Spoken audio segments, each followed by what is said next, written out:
Hi guys, Mike with Fights with Friends here. It is Saturday, September 29th.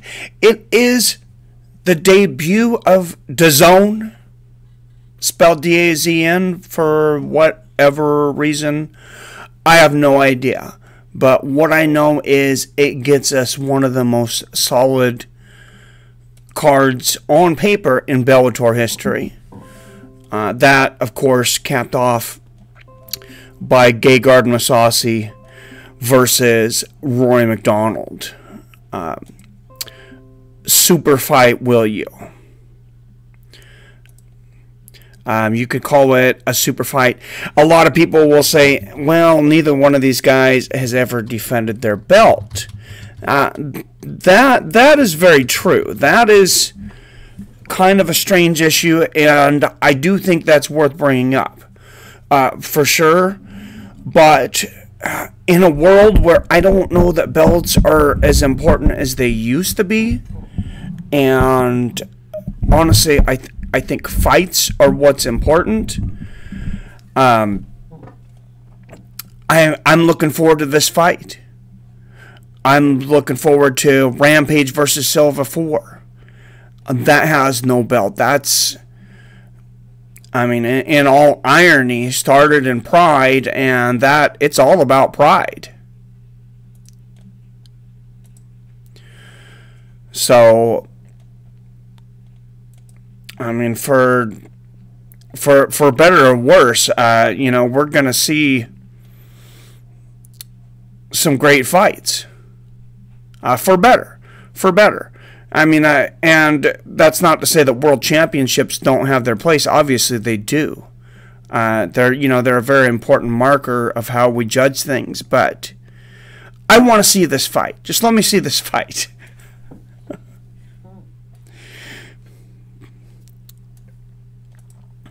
That's all I'm saying. And then maybe fight of the year. Definitely will be possibly fight of the night, and maybe a candidate for fight of the year is Douglas Lima, definitely versus Andrey Koreshkov. That's an incredible one. What's up? You're welcome, guys. Nuka-Cola, what's going on? What's going on, Stewie? I'm just seeing the chat now. What's up, Cody G? You're welcome, Mr. Popping Puff. Thank you, Comedic Genius. Oh, Comedic Genius is what Mike is dropping the ball. I was on here. I think there might have been some lag here. I'm going over to the competition. Oh, Jesus, Comedic.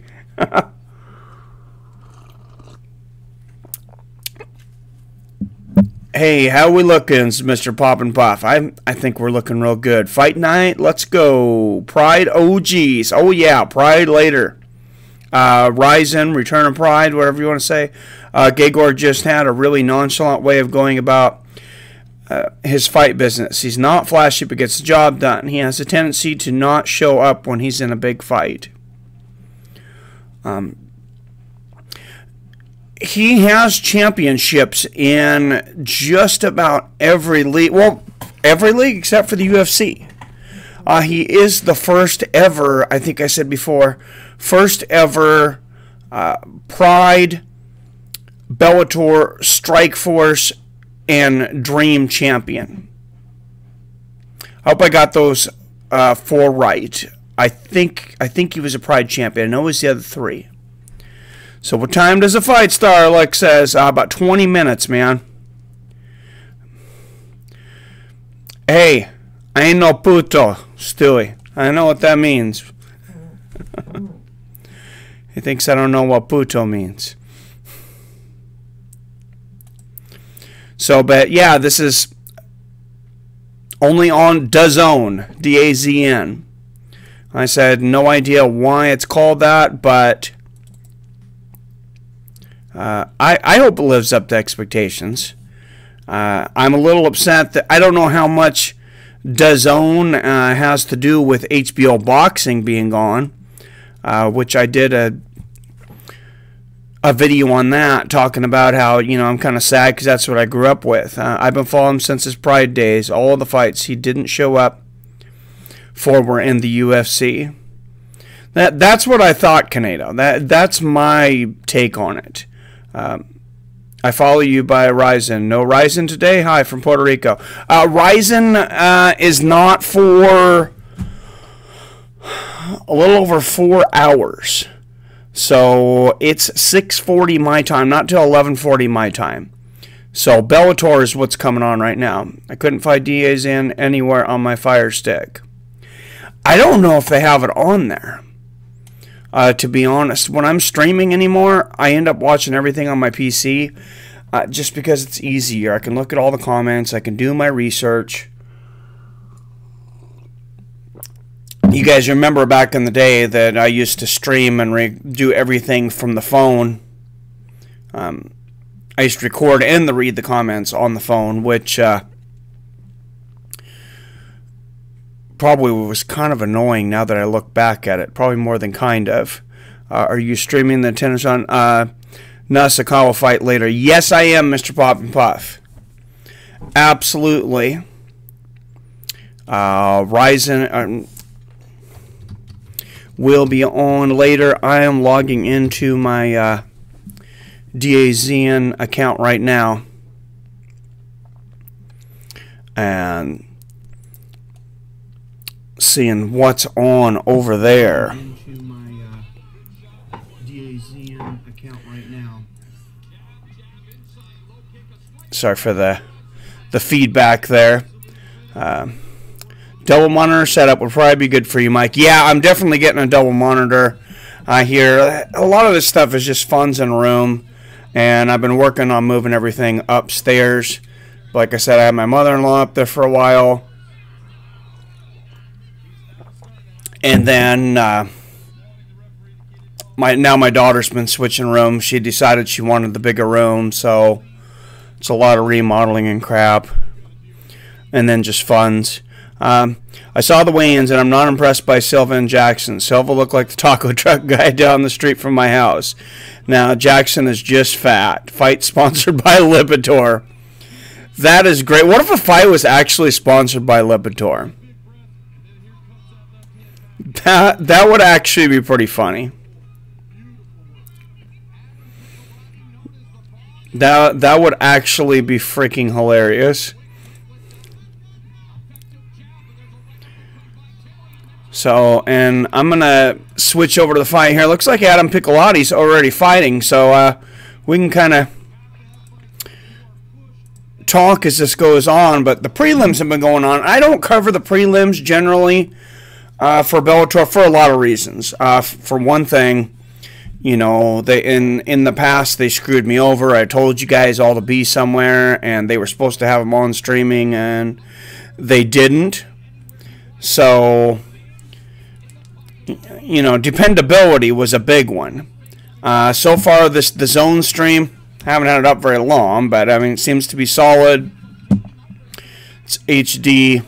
It's you know, it's not lagging, and that's more than I can say for what their stream was like during the last fight, during the Anthony Joshua Povetkin fight. It was freezing on me there. It also was from England. I don't know if that has anything to do with anything.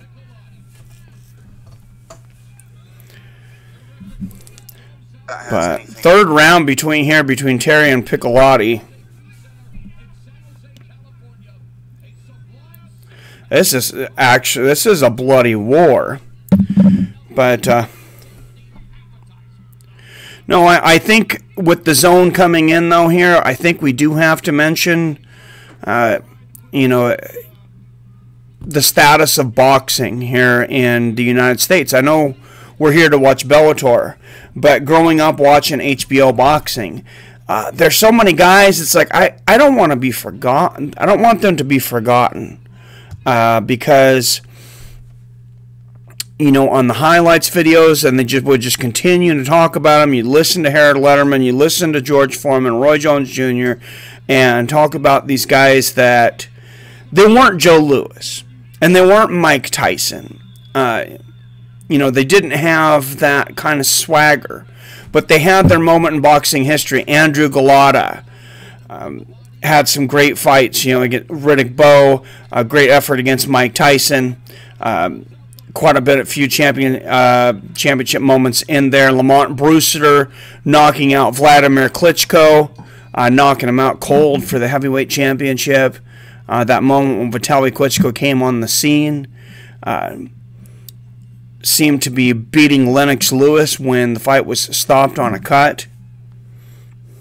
Or very close. Seemed to be winning the second half of the fight. Rampage is probably going to gas out. If he does, his traditional howl at the walkout. All kidding aside, I think the fight might be good. No takedown, just rock 'em, sock 'em, fat boys. Yeah, and if you guys see my breakdown, you probably heard this, but I think it's funny that Rampage is always complaining about, I'm facing a wrestler. They always put me up against these wrestlers. He's got decent wrestling. He may not have the best wrestling takedown, and he may not have, you know, the submissions to do much about it. He's not a guy that's good off his back. He's known for his legendary slams. How much of that he can still do at 40 as compared to, you know, when he was closer to 25, 30, I don't know. But if I was in Rampage's corner, I don't know that he can do it now that he's talked so much smack about it, though. Honestly, I would tell him to wrestle Wanderlei Silva. It's not the fight I want to see, but it's the winning strategy for Rampage Jackson. I think he could win an easy fight against Wanderlei Silva if he decided to wrestle. I don't think he'll do it. Did you guys watch Joe Rogan's podcast with Teddy Atlas? It's soared to my #1 podcast. Great stories all around. That was absolutely genius, Kanato. If you guys that haven't listened to that one yet with Teddy Atlas, yeah, that was an incredible podcast. And I know there's been a lot of criticism from a lot of people on here. I hear you guys in the chat. I hear from longtime fans. There was a lot of criticism of Joe Rogan himself. Some things about his shows and commentary, different things. And I noticed some certain things slipping. I feel like he's been back to the old Joe since he came back from vacation. Maybe he was burned out and he's starting to, you know, kind of have some little erratic behavior. Everybody's human. Adam Piccolotti is winner by unanimous decision, moves his record to 11-2. And that's the last fight of the prelims. We are getting ready for the main card right now.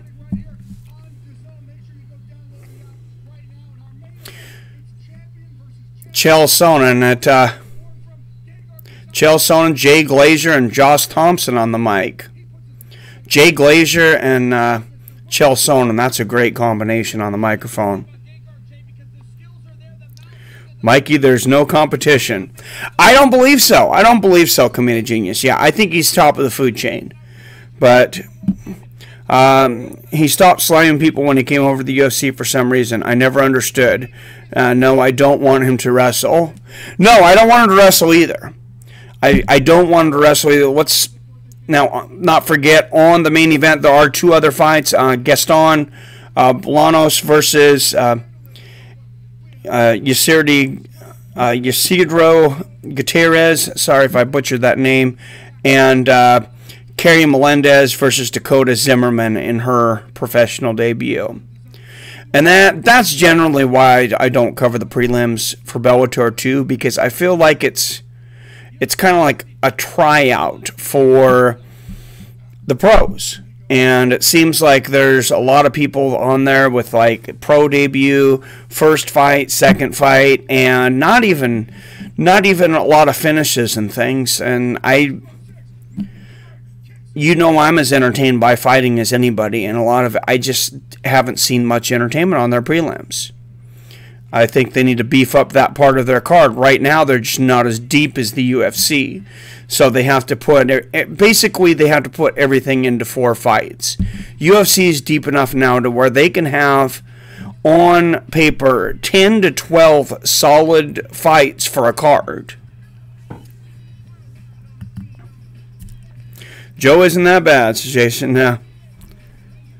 Oh, when you were talking live more than 3 hours a day, sometimes, of course, you're going to look bad sometimes. Joe Rogan has changed a lot. He speaks like he's an authority on a lot of subjects, when the truth is he doesn't have a formal educational background in anything.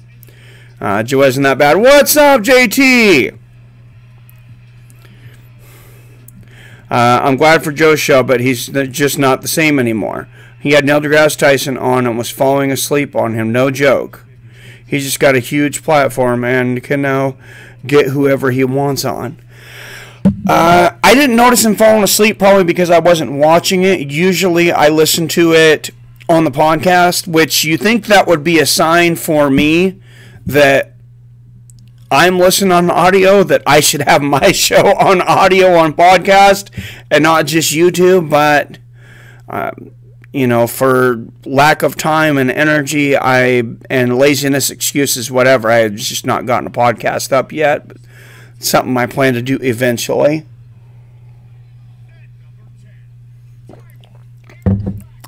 But I think this is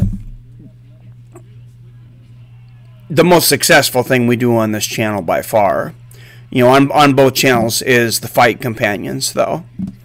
So, and this is what I enjoy the best, and I think this is the best venue for this, at least, is YouTube. Okay, enough about Joe, Canado. Stewie, a.k.a. John Jones. Squeak, squeak. Yeah. Yeah, Stewie's... what do you guys think about John Jones anyways? We got some time to talk before Bellator starts. I still think John Jones is on the main event at UFC 230. Dana said it would be somebody bigger than Nate Diaz and Dustin Poirier. And who's bigger? Who's bigger? A lot of people were speculating that Daniel Cormier, he wasn't on the last broadcast, so he must be training. You know, he must be somewhere in a training camp. You know, you could still take 3 hours out of your time to do a broadcast. That doesn't necessarily mean anything. And if it was up to him, he would definitely take that fight over, you know, that fight with Brock Lesnar over the fight with John Jones, which, if he loses again to John Jones, the Brock Lesnar fight makes no sense. So I don't think it's going to be John Jones and Daniel Cormier. But God, it's a lot of fun to speculate. They've never left this so wide open like this. I mean, we're a month away, little over a month away from UFC 230. Tickets just went on sale on Thursday. And that's the first time, too, ever that tickets went on sale. And I'm not sure that's not a mistake, but tickets went on sale, and they have not announced the main event in Madison Square Garden. Now, I don't expect them to have any problem selling out. My girlfriend found my pot stash thanks to John Jones. Dude ratted me out. Oh, it's hilarious. I love Joe's podcast. I was sick for like 4 days, and I binged on JRE. Yeah. Oh, I missed one. Haha, yeah, man. Jones stopped lower than anyone thought. He just proved that he's worse than anybody, than anything people were calling him. There's a lot of speculation on that. Now, I was listening to Chael Sonnen on his Thursday show, and there was a lot of speculation on what that could be, what USADA meant by cooperation. And there was a stipulation. USADA did legitimately, and Chael Sonnen brought it up better than I am, but basically it was legitimately written in there that if you do help them with something, basically a problem bigger than yourself, then you can get your sentence reduced by up to, I believe, the amount that his sentence was reduced, by up to 9 months, which he was facing a mandatory 2 to 4 year suspension. You take 9 months off, that's 15 months. So what was it that he said to them? I don't think it was just for him snitching on himself. That doesn't make any sense. I've heard some people mention that, and that I'm not quite sure what they're saying there. It's not anybody in his camp. There's nobody. It had to be somebody bigger than him. And in the UFC, there's really nobody bigger than John Jones, except for Conor McGregor. And then same size, you know, arguably Daniel Cormier. Now, Brock Lesnar hasn't been in the UFC, but those are your top dogs.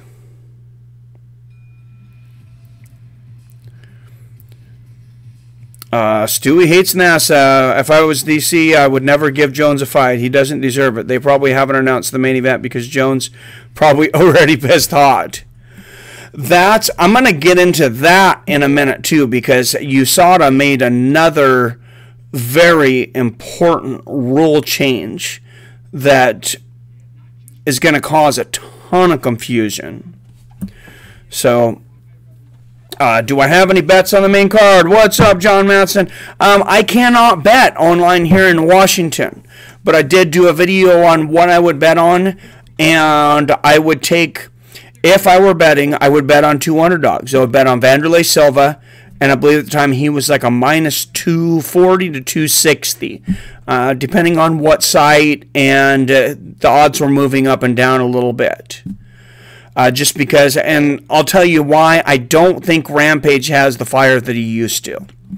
I just don't. I seen the fire there in Wanderlei's eyes. I seen, you know, that stare from back in the day that's like, I'm going to kill you, mother, you know, like he says all the time. And that's a guy that I believe he means it. I would not want to be around that guy when he's pissed off outside of the cage. Wanderlei Silva, I believe, is as real as it gets. And if he wasn't in the cage, he might literally be an axe murderer somewhere. That's one of the very few fighters that I say that guy could be a legitimate psychopath. And I just don't think Rampage cares anymore that much.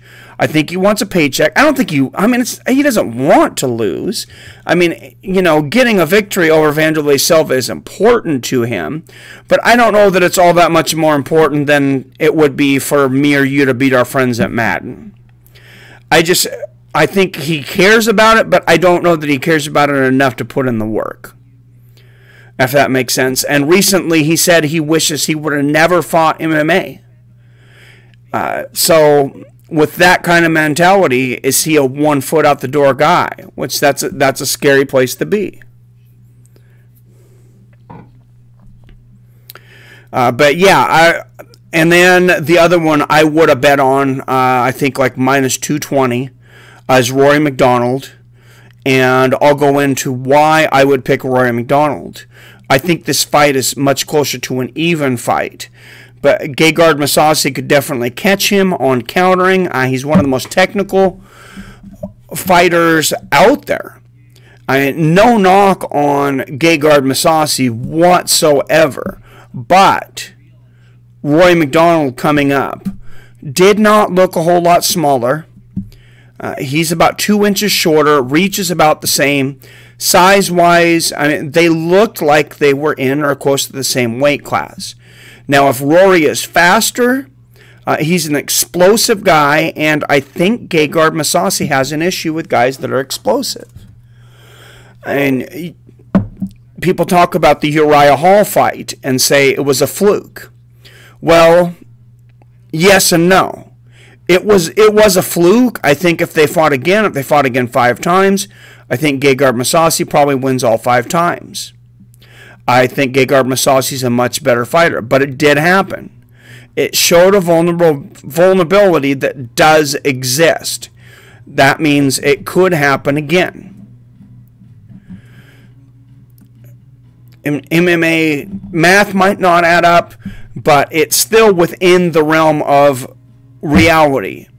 one of the best things that we can do to predict future behavior is look at past behavior. And Gergard Mousasi has been a slow starter. He puts on a slow pace, and that's something he has to do.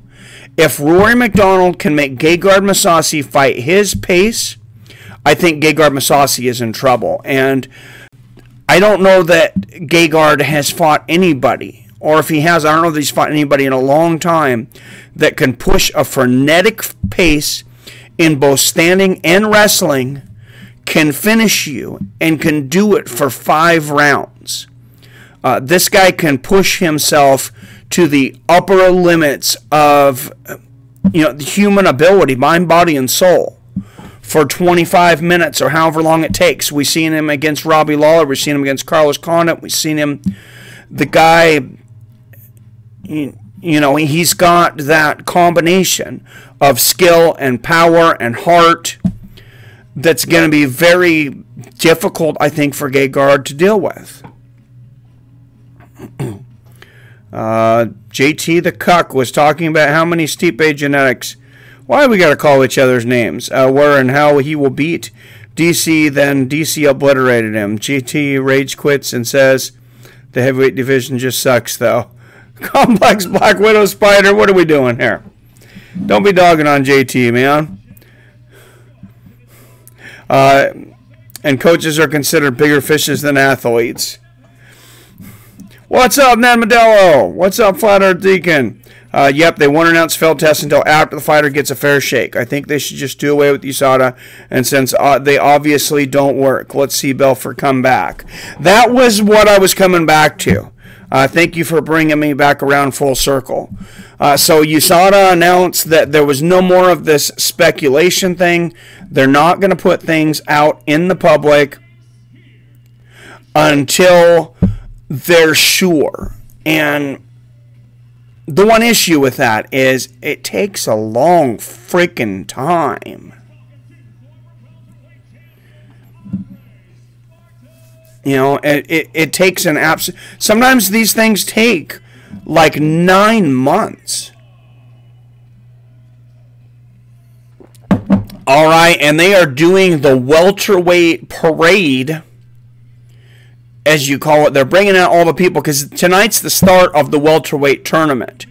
So they're bringing all these guys out to parade them around. And, of course, the first fight is one that I am crazy excited about because I think it's an electric matchup, and that's Michael Page versus Paul Daly.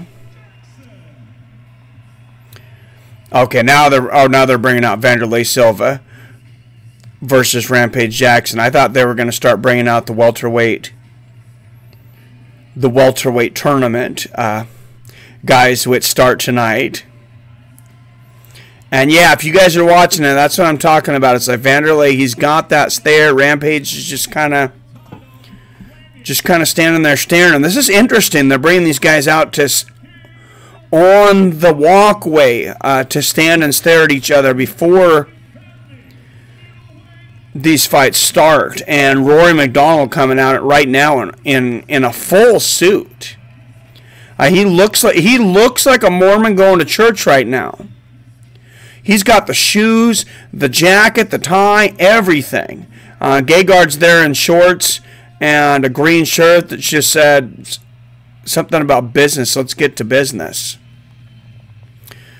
But Rory Macdonald, that's another one of those guys. It's like he could be hiding bodies underneath his basement. That guy, I'm not surprised to see coming out, in a suit looking like a Mormon, like he might be knocking on your door. Definitely nothing against Mormons or any religions. That's not my intent from that statement. But that church boy look that, is serious, secretly a killer. Yeah, he's kind of got a Dexter vibe, a little bit of a Dexter vibe to me. Belfort straight up pisses lava, but that's all good. Great fights with that guy. I think he should go over to Rizin. Now, Wanderlei already said, regardless of what happens tonight, he says he's fighting in Rizin on New Year's Eve. And he doesn't have to be medically cleared, really. I mean, Japan, you know, the sanctioning over there is pretty loose. So unless he has some kind of major injury, you know, like loses partial sight or something, we'll probably will be able to see him over there on New Year's Eve. It's not a whole long time. But it's long enough. Anyone got Lima, says Quincy Panola. It definitely could be Lima. He definitely could catch him again. I went back and forth a little bit at first on that, Quincy. I just think that Koreshkov, I think he's going to fix his mistakes. With only one victory before coming into that fight, 20-some fights, I think he bounces back from adversity. I don't think he gets hit by that same shot, but I think Koreshkov versus Douglas Lima is kind of like Conor McGregor versus Khabib Nurmagomedov. Now, hear me out there. They may not be at completely the same level, although they've already been in two incredible fights. If Douglas Lima wins, I think everybody's pretty much in agreement. It's going to be by knockout. He's going to catch Koreshkov, which he did in the last fight. He knocked him out cold. Koreshkov in the first one absolutely suffocated him. Unanimous decision, 5 rounds. And that's, of course, you know, what will happen on October 6th. Either Conor will starch Khabib, I believe, or Khabib will ground and pound him out for 5 rounds or wear him down and maybe stop him late. I could see that also happening with Koreshkov.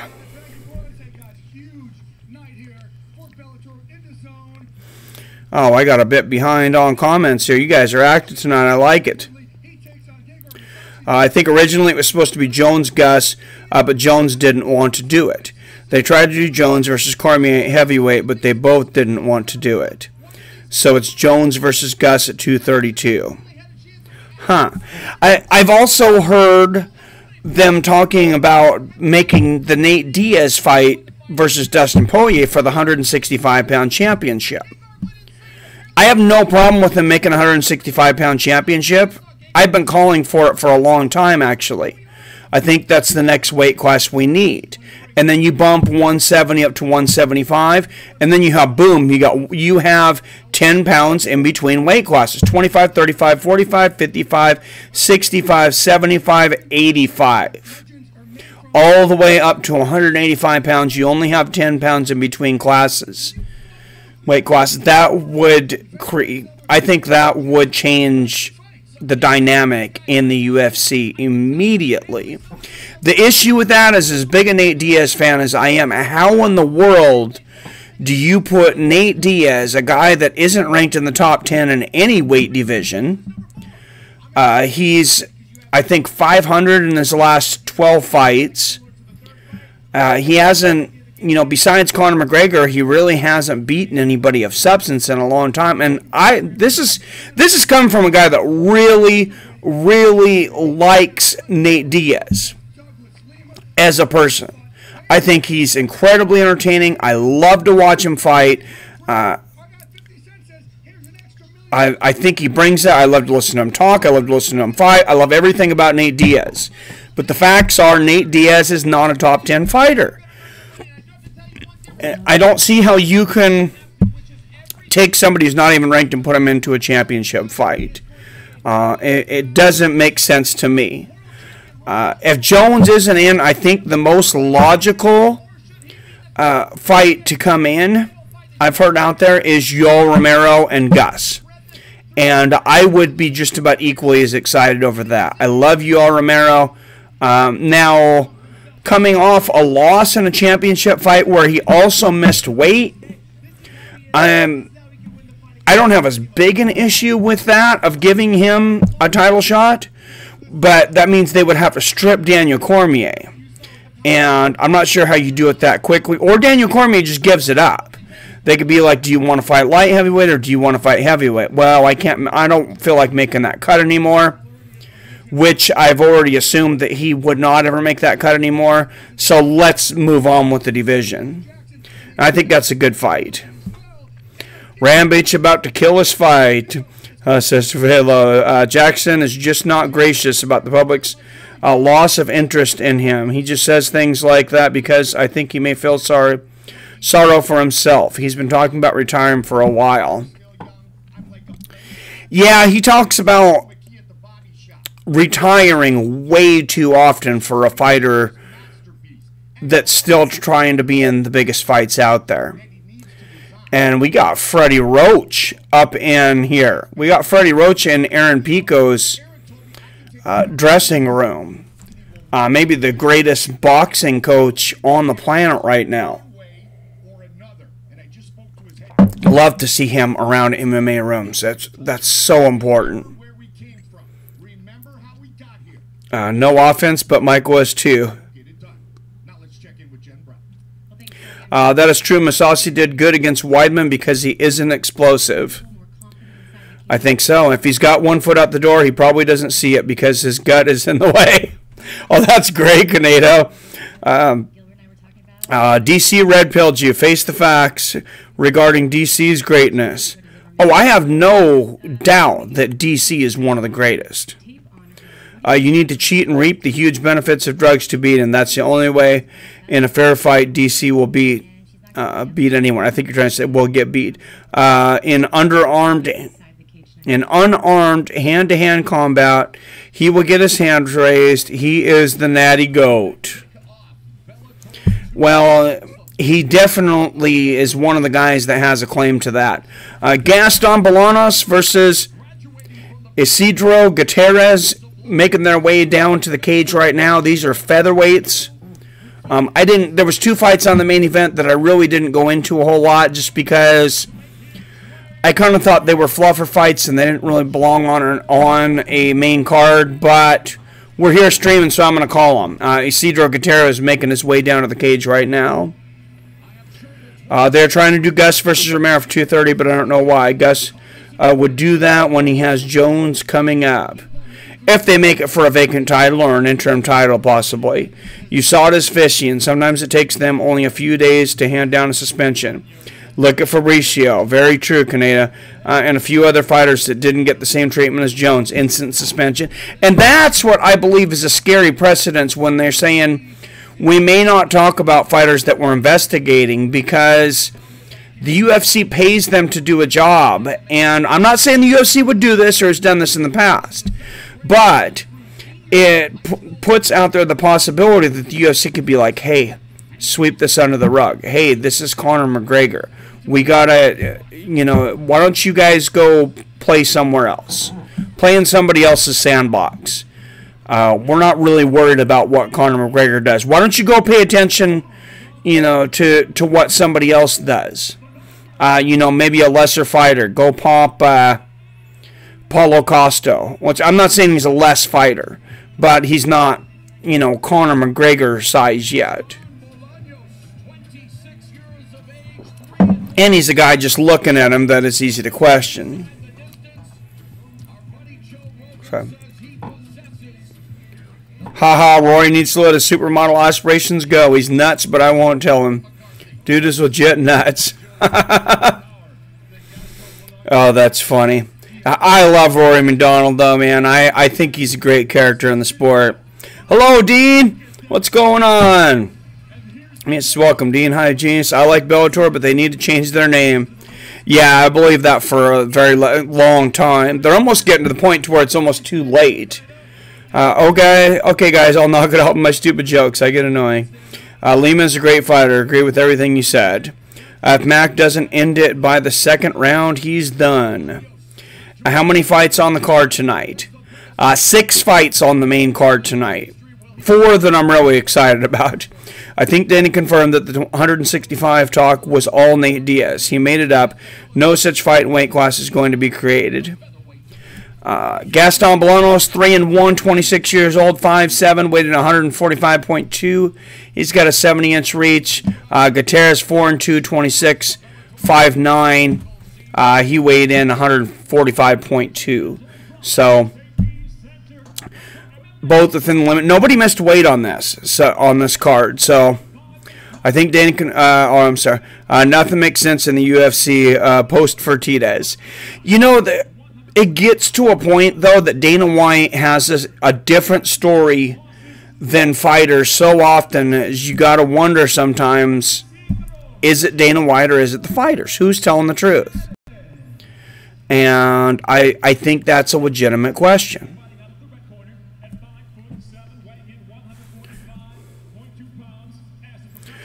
Dude, everything you said about Diaz is also spot on. He's not elite. He's just entertaining. That is why I say Mac is massively overrated. Oh, I think Mac is massively overrated, for sure. Khabib time, says Archer. What's up, Mike? How you living, my brother? I am doing good. How are you, Robert Christian? 165-pound tournament to open the new division. Now you're talking smart, Ned Modelo. Now you're talking ratings. Go pay attention to DC, ha. The most mad I've seen Conor get is when Diaz said he was on steroids. What's up? What's up, Trev McTrev? Gaston is GoCon version 2.0. DC is the go at poking eyes and get away with it.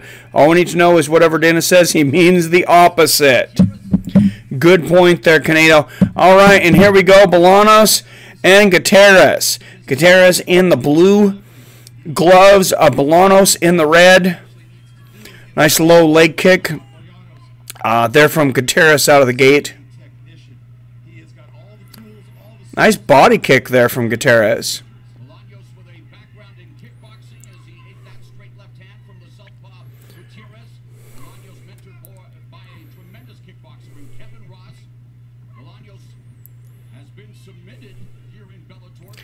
Nice inside leg kick there.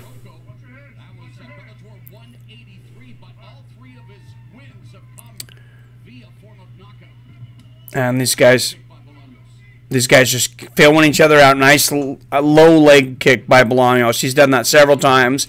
And he goes for a kick there, and Gutierrez catches it and takes him down.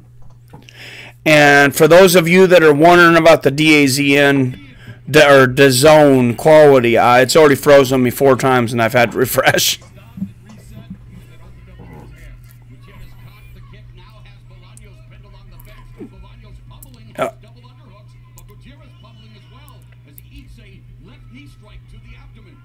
Bolanos moves Gutierrez around, flips him around on the fence.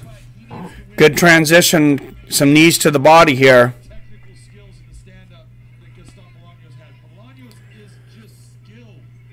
Gutierrez trying to get double underhooks, trying to get off of the fence here.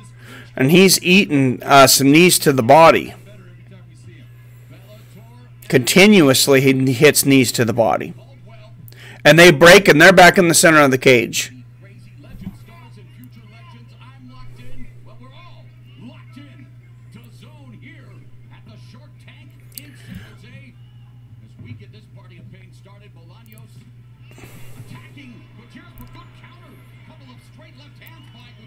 Oh, Gutierrez coming in with a big straight right hand and a left hook.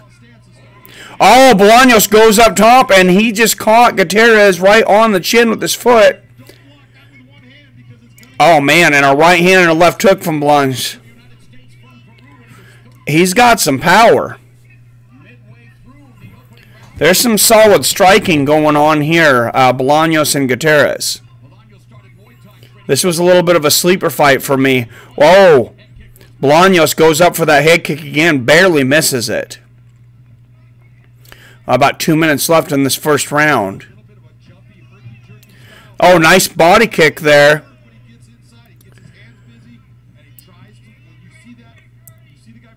Nice body kick from Bolanos, but Gutierrez breaks away, and they're back in the center of the cage again. I'm seeing On It as the sponsor on a lot of these Bellator fighters. And I'm seeing Joe Rogan's relationship with Bellator get tighter and tighter. I don't know if that means anything, but would Joe ever jump ship? I don't know. I don't know. He has, some not so kind things to say about the UFC recently, and some kind things to say about Bellator. Nice knees to the body there by Bolanos. He's pushing Gutierrez up against the fence now. 1:15 left in the first round. All right, and they break, and they're back in the center of the cage again. About a minute left in the first round. Nice check there from Gutierrez.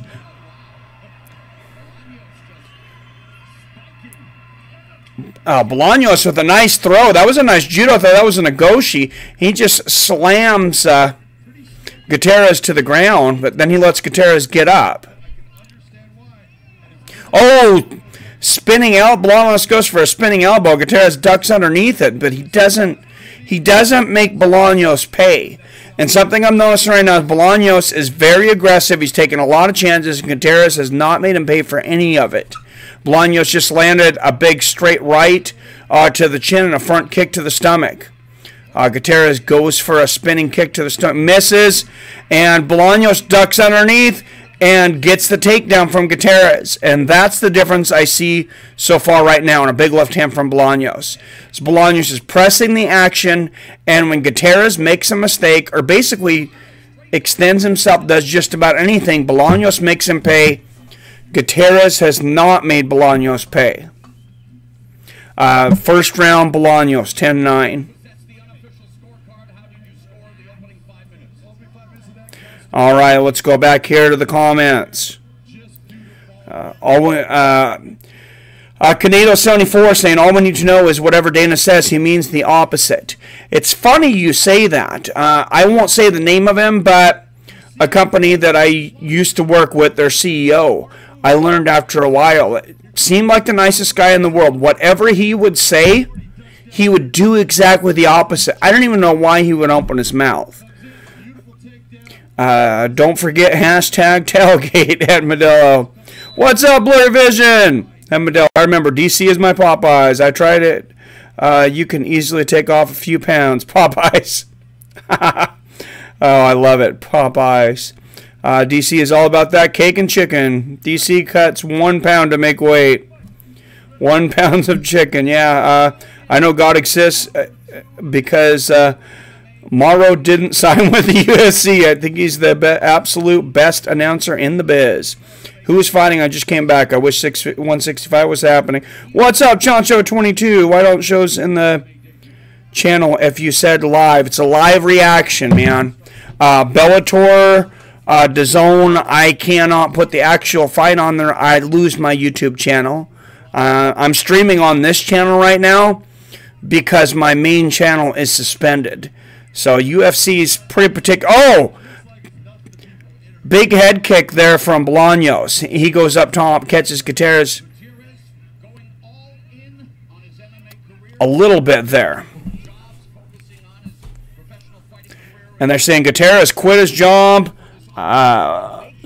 is going full forward with an MMA career, and he throws a left hook. Bolanos ducks underneath, takes him down again, lands a couple of big left hooks, and now he's going to let Gutierrez bite back up. He likes to take Gutierrez down, but then he likes to pop right back up and strike again, and he lands a left hook on Gutierrez as he gets up. Maybe not the worst strategy on Bolanos. One thing I noticed earlier is he threw an Agoshi. Nice body kick from Bolanos. He threw an Agoshi, which is a simple hip throw. Oh! Big right hand from Bolanos. Oh, and big left uppercuts from underneath, and left hooks in the ground and pound. Oh, right uppercuts from underneath, and then the right on the temple, and it is all over Bolanos. Second round knockout over Gutierrez. And he says, shh. That was a devastating explosion of violence. I was very impressed with Bolanos tonight. After the first round, I was impressed. Oh, he just lands a big left hook right on the temple. And then right hammer fist, left hook, and then he throws those uppercuts from underneath on the ground. 3 left uppercuts, right uppercut, right hooks.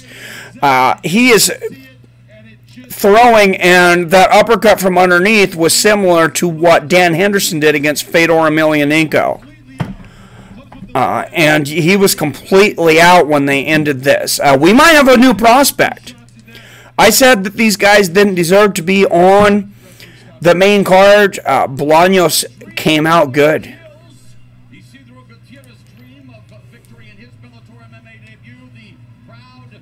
native of Peru, Gaston Bolanos. Another impressive win. Gaston Bolanos moves on to another victory, a big victory. Just 26 years of age, John Gaston Bolanos has so much upside with what he did. Man, yeah, dude is good. Michael Gomez, what's happening? What's going on, man? Things are good, man. Who is Bob Sapp fighting? He's fighting some Japanese, I think it's a Japanese sumo wrestler. I don't really recognize the guy. It's his MMA debut. I don't know if any of you guys watched Bob Sapp's like last 9 fights, but he was like 500.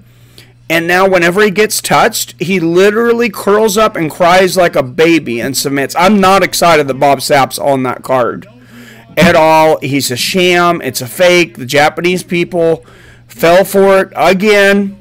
And mark my words, this guy's going to land a little shot on Bob Sapp, and he's going to curl up like a little baby and quit. Rampage 8, Bob Sapp. What's up, Cuck Norris? Cuck Norris so far comment on the night. If he took it serious like he did in the beginning, he could have gone far, but he can't. You can't teach heart. If he had Gaethje heart, he'd be almost unstoppable. Yeah, he definitely had some potential. I mean, he fought some great people over in Pride. He had some great fights. He fought frickin' Fedor. I mean, he stood in there with some of the top guys on earth, and now he is just, I mean, you guys are going to see tonight. I know he's going against somebody that's an MMA debut. So, I mean, obviously, I'm not putting money on it, but I still think he loses tonight. His career is absolute garbage, and he's been accused by Ariel Helwani, if you look up the interview, of throwing fights, several other. And when Ariel Helwani, went to him and said, "Why are you curling up after you get hit?" He said, "I don't get paid enough to take that kind of punishment. I'll just curl up and tap." He was tapping to strikes against guys that were 100 pounds lighter than him. I think he's a sick embarrassment to the sport. Daniel Yurke KO. That was freaking electric. Rampage looked huge at the weigh-ins, but not bad in my opinion. I hope we see the best Rampage Jackson, the best Wanderlei Silva that we've seen in a long time. I just want to see people get absolutely popped. No, we resetted Bob Sapp's stats to default. I like it. Bob Sapp is so sad to watch a giant man cry. I think Gergard would whoop Leota right now. I think so too. I think he whooped Leota. I think Gergard Mousasi would absolutely destroy Leota Machida though. That is such a toss-up fight. Gergard Mousasi and Rory Macdonald. I can tell you, in my prediction video, I was doing it based on betting odds, and what I said is that if I was betting, I would bet on Rory Macdonald. But that fight is such a toss-up that I really have a hard time calling it either way, and I'm not trying to chicken out on that. If you want to pin me down and ask me to pick a winner, I'll stick with Rory. But Gergard's one of the best counter-strikers in the world. If Rory comes in sloppy, he could make him pay quick. This fight could go a lot of different ways.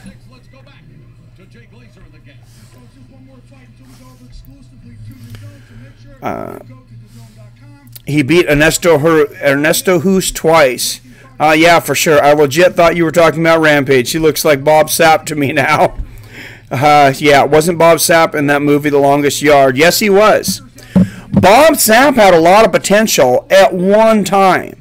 I remember seeing this guy, and he's a former football player.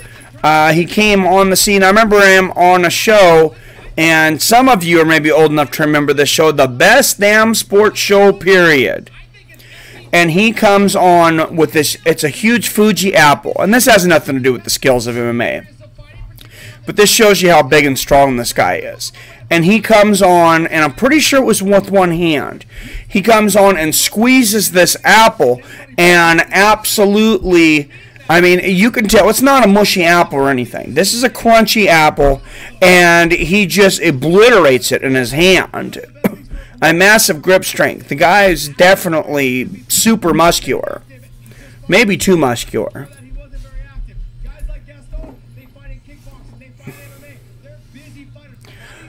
Moose is going to try to finesse his way through this fight, but Rory is going to win. You can't finesse against insanity. Canado 74. I'm with you on that one. Gergard said he thought Lyoto used roids against him and didn't respect him. But then like a week after talking to Lyoto, he said he shouldn't respect him, but he's just too polite. Interesting. Lyoto Machida, speaking of him, he's fighting Rafael Carvalho for the middleweight championship on December 15th. That was just announced. Also, women's championship, McFarlane and Letourneau. Undoubtedly very pumped for the news that we made just recently. What does it mean to you, Lima, to be able to defend your belt in front of your home state of Hawaii? And here we go, the Hawaiian champion, Ilima Lei McFarlane. She's the Bellator flyweight world champion, and she'll be defending her. But finally, Bellator has a women's championship. Man, I am a huge fan of Valerie. She's done so much for the sport. They took a while to build up women's MMA. I think they're doing a lot of things the right way, and they've gotten so much better since Scott Coker came in. I think it's a little unfair to compare them apples to apples with UFC at this point, but they're definitely doing a lot of good things. I could be biased, but I'm really looking forward to the fight. Do you think Mousasi being a lot bigger is going to make a difference? If Rory tries to take him down, yes. Gergard could come up with some counters and stuff there, and it could be harder for Rory to rock him. But he's also slower. So Mousasi is so young for having that many fights. Oh my God, yeah, I can't think of anybody really that young with that kind of fight experience. He might be the guy as far as that's concerned. Bob Sapp was good until he lost. It's what Teddy Atlas said. Once Bob got punched, he turned into what he is today. Yeah, what did you think about that, Caneo 74, about what he said about Mike Tyson? Now, for those of you that don't know Teddy Atlas's beef with Mike Tyson, he used to be one of Mike Tyson's trainers with Customato. And Mike Tyson had an altercation with Teddy Atlas's young niece. And I believe at the time Mike Tyson was a minor as well, like 17. He could have been 18, 19. I know Cuss was alive, so I know he wasn't older than 19. Dakota Zimmerman, 4-time Brazilian Jiu-Jitsu Federation champion, making her UFC debut tonight. What a catch for Bellator this lady could end up being if her jiu-jitsu skills transfer over into MMA skills. No, but for those that don't know the story, and he didn't go into it on the podcast, Mike Tyson had an altercation with Teddy Atlas's younger niece, and he didn't say anything like it went as far as to rape, but it was a pass on, I believe, like a 13-year-old girl. And Teddy Atlas literally stuck a gun to Mike Tyson's head and said, if I ever hear anything about this, I'm going to blow your effing brains out. And it's one of the most powerful altercations between trainer and fighter. And it has to be the most powerful that I've heard of in the history of combat sports. And that's about as real as it gets. Imagine if Diego Sanchez had Bob Sapp's body. Oh, my God. And Hunt's chin. Do you think the odds are massively overlooking Rory? Yes, I think they are. I would bet Rory for sure. Cheetah's one of my favorites, but I wish he would retire. Mom would have fought Bob Sapp for a shot of whiskey and a hit off your blunt. I never saw Tyson that way and was always considered him the greatest, but after what Teddy said, I'm doubting it now. If you think of all his losses, he couldn't get through adversity. And I'm going to go through a little bit of my philosophy on that here in a minute, too. Yes, it was Teddy's daughter. Mike was a minor. Okay, I thought it was his niece. Wow, that's even worse. Ike Abiyabuchi was such a good prospect. He never lost, had a chin of still great power, and took David to his shots. I like Teddy Atlas much more after the podcast. Tyson did apologize to him in person. Mike was like 15. Okay. I didn't realize he'd apologize to him in person. I got to let the dog out because I'm the only one here. I'll be right back, guys. I'm going to get a cup of coffee before this thing starts, too. Melendez can do that. You can see that in her previous fights. Look at that right hand. It just put the other girl in a position. She had no idea where she is. That right hand puts Tiani Valley down, and that's why she ends the fight with the rear naked choke, because Tiani is hurt, doesn't know how to defend at the time, and Carrie gets her submission victory. She has power. That is a rare thing with lightweight girls. This contest taking place in the Bellator MMA women's strawweight division as we go to the tail of the tape. You look at here, you both are young fighters as far as records. Carrie Melendez, 34 years of age, and we have a very young Dakota Zimmerman at 22 who wants to prove she belongs. Here once again is Michael C. Williams. Live on DAZN, Bellator MMA now moves to the strawweight division, set for 3 5-minute rounds. Introducing the blue corner at 5'4", weighing in 115.6 pounds. Tonight, she makes her professional debut. She fights. You guys do not know how much I want a beer right now. Dakota Zimmerman making her pro debut, like I said, 4-time Brazilian Jiu-Jitsu world champion. But later, we're doing Rizin starting at 11 p.m. my time, and it'll probably go about 6 hours. Both pro MMA wins in first round, 1 knockout, 1 submission.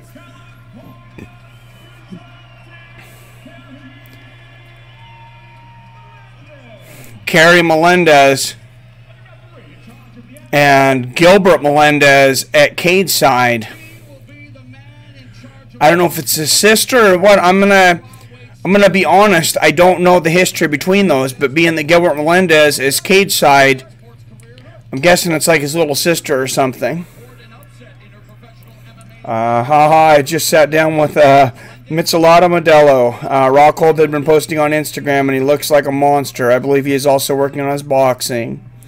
Archangel 34. All right. Erratic movement in her stand-up. When she starts getting hit, she does start responding, but I don't think she can get hit too much with that right hand that Carrie Melendez throws. Melendez so technically proficient. Melendez in the blue. Oh, nice front kick to the face of Zimmerman, and Melendez throws her down to the ground. But now she's in the Brazilian Jiu-Jitsu champion's guard. I don't know that was the move. She had some dominating striking there, but now she just voluntarily jumped into the guard of a 4-time Brazilian Jiu-Jitsu world champion. Oh, nice elbows there from Melendez. Lands a shot, and she pulls guard, and Melendez stands up and slams the Brazilian Jiu-Jitsu champion. That's some 115-pound power. Zimmerman getting her legs up in that high guard, though.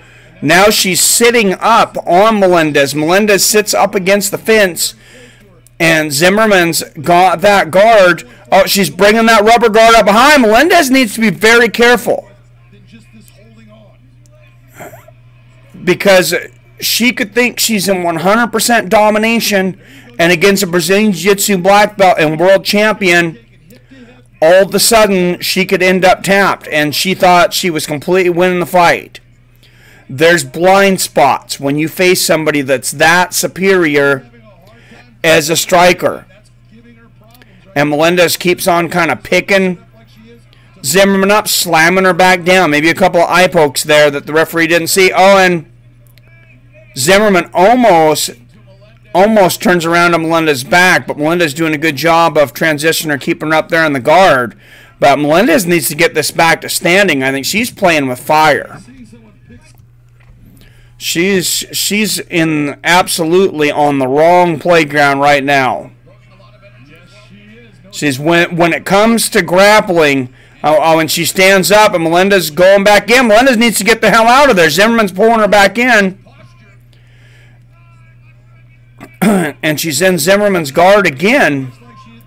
Melendez keeps on pushing on the face of Zimmerman. Oh, pushes on her face with one hand to measure. With the left hand, lands a big right hand from sitting up. Great move from Melendez. That was great strategy. And something Melendez is also doing it's not illegal. She's covering her mouth, the mouth of Zimmerman, and covering the eyes so she can't see. Oh, Zimmerman's going for a triangle choke for the bottom though. What did I say? You're on the wrong side of the playground. You're a sixth grader. You're a sixth grader on the second. You're a second grader on the sixth grade side of the playroom, and now you're in a triangle choke. And you better get the hell out of there. And Zimmerman's dropping elbows from the bottom. Melendez was dominating this fight. And now she's got an arm. She's trying to transition a triangle and an arm bar here as Zimmerman. Melendez is in a world of hurt. Oh my God, she's got it turned all, she's flipping her all the way around. She's got her literally 69 position. I mean, she's trying to rip an arm out. She's trying to get the choke. Great job of Melendez to not get tapped out yet, but why Melendez thought she could keep on jumping into the fire here is beyond me. If she finishes through this round, I almost guarantee you she comes out with a different mindset. Herb Dean, the referee here, looking in very closely. The armbar's not pulled in tight. Gutierrez is blocking it. Zimmerman needs to flip Gutierrez's body around. Gutierrez is doing a great job of shifting shifting her weight into the armbar so Zimmerman can't get it, and that's the end of the first round. Great start of the round for Gutierrez. She took a huge chance by staying on the ground for a long time with a world champion Brazilian Jiu-Jitsu fighter, and she got away with it. Don't do it again. Don't do it again. There's a video of Tyson and Teddy making up. Well, it's more like a video of Mike apologizing. We'll have to check that out. That's not Melendez's sister. That's his wife. I think I remember him saying something about his wife training now. I didn't know she's actually going into Bellator. Nigel Benn was a true savage at the time he fought. He hated his opponents personally. Yeah, that guy was a savage. That's another one of those guys that you forget about. Yeah, his sister's worse. Anybody know why this is not on Paramount Network? I don't know why they didn't decide not to have this one. I know it's, you know, like the debut week of DAZN, and it's such a great card. But yeah, I think it's a big mistake to not have it on both. But I don't think Bellator's big enough to make people pay for Bellator and DAZN. But we'll see. Excuse me, Paramount. Oh, and they are throwing haymakers at the beginning of this nice body, knee to the body there from Melendez, but now Zimmerman pushing Melendez up against the fence. She's going to get inside, possibly, and try to get a takedown here. We know her jiu-jitsu is world-class. How are her takedowns? We're about to see, and she definitely does not want to strike with Melendez. We know that much.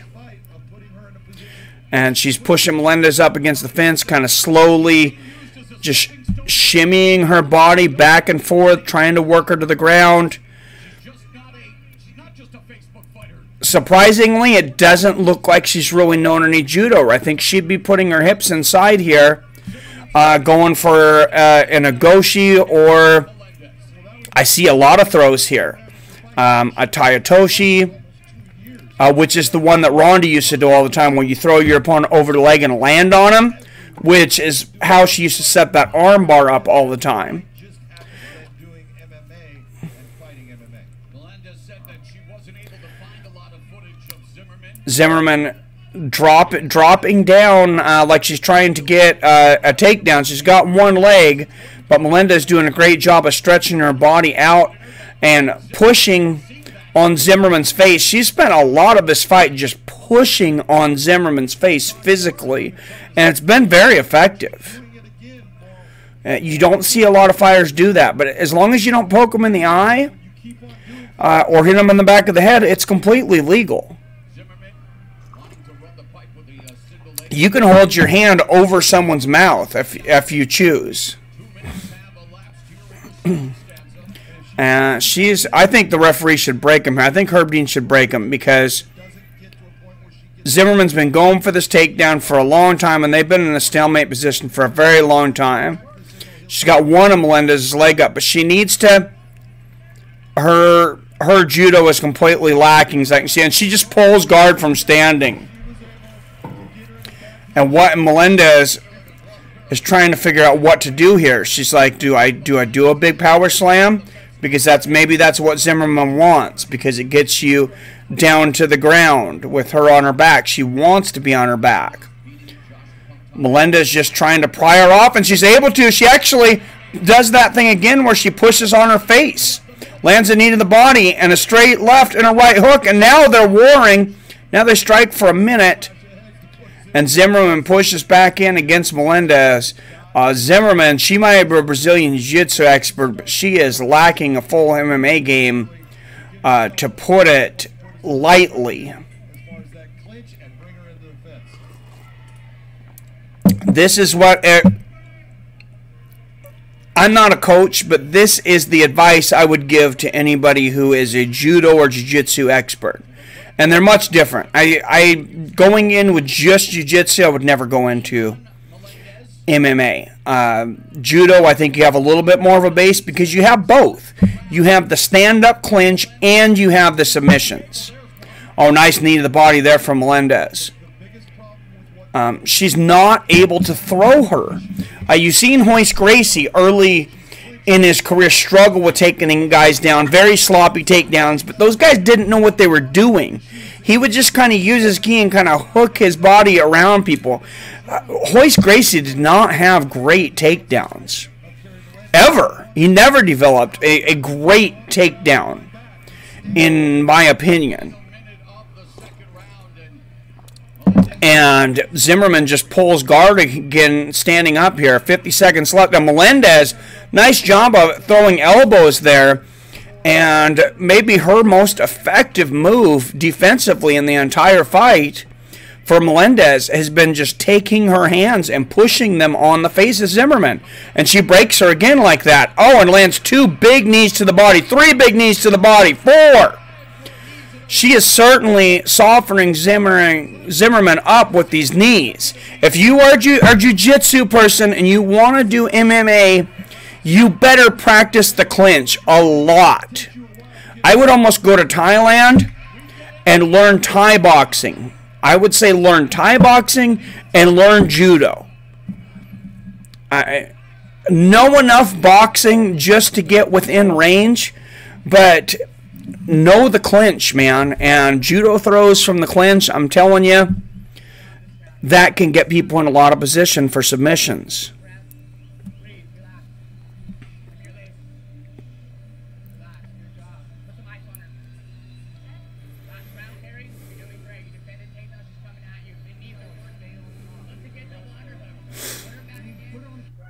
Rampage says he want. Oh, I think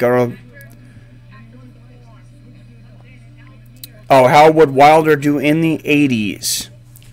I don't know. That guy's got power. I think that guy's got a different kind of power than even Mike Tyson, though. And I'll come back to why I say that. Does age help women as opposed to men? Being younger definitely helps. Yeah, how would Canelo do in the 80s? I think Canelo would have been fun in the 80s. Being on a disadvantage later on. Yes, I believe so. Rampage says he wants to box before he retires. I call that chicken in the sea position. Arms bent did not look good. Did you still respect Roberto Duran after he said no moss? Yeah, anybody who goes in there and has war that many times, I still have respect for him. That decision was disappointing. Nice left hook there from Melendez. She has, nice right hook and a straight left from Melendez. And that's the difference between somebody who trains striking. You can tell Gilbert Melendez trains striking on a high level. Nice left hook and a right uppercut. Training with her husband, Gilbert Melendez, he's got a few tricks up his sleeve. Oh, and Zimmerman lands a jab, and Melendez comes right back with a big 1-2. There's a huge deficit in the striking here. Oh, and Zimmerman just jumps in and tries to tackle Gutierrez, and this might work, against somebody out on the street, but against somebody who's been training full MMA like Gutierrez here. Or excuse me, not Gutierrez, Melendez. Oh, and there she gets it. I was wrong. She changes levels and ends up dumping her. And now Zimmerman is in side control. This could get very interesting here. Melendez doing the wall walk and flipping her over, and Melendez is on top. Great transition. Now Melendez is in side control. Oh, and she lands a big ground and pound. That was a big left hand. And I'm not sure what Dakota's doing here.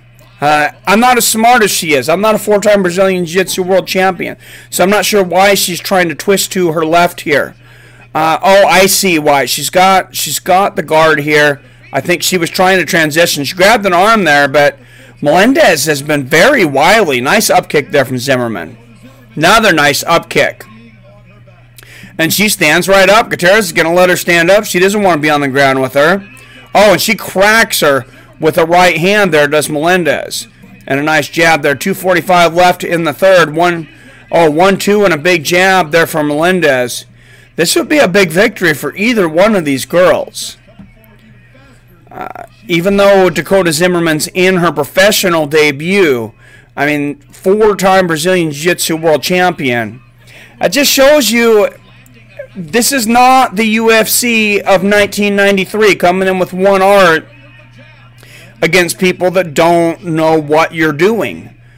Coming in against people that have been training in camps that do everything and have had actual fights.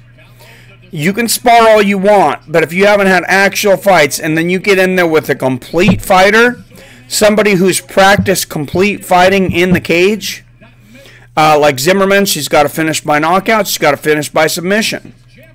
Rory Macdonald, the welterweight kingpin, moving up to 185 to challenge Gergard. Zimmerman trying for the takedown here. She's trying for a little bit of sweep here. And see, up against the fence, if she had just a little bit of clinch training, she would be throwing knees here to the inside thighs to set up an inside sweep. And that's what I think you do. You go, you knee to the inside thighs, and then you go in and you try to take an ochigari is what you call it, that inside sweep where you get fighters all their weight on one foot and you sweep it out from underneath them, or you get them to lift one leg up and you sweep the other one out. But the inside sweep, that's called ochigari. Now, if you do it from the outside, which you usually have to modify it at this level, it's good. Like when I was in high school, it was one of my favorite throws. But as guys get stronger, you got to kind of modify it. The sotogari is where you pull someone in past you and you sweep both their feet out with your legs. And Melendez just lands on top of Zimmerman here. And she's pressing her down with 30 seconds left.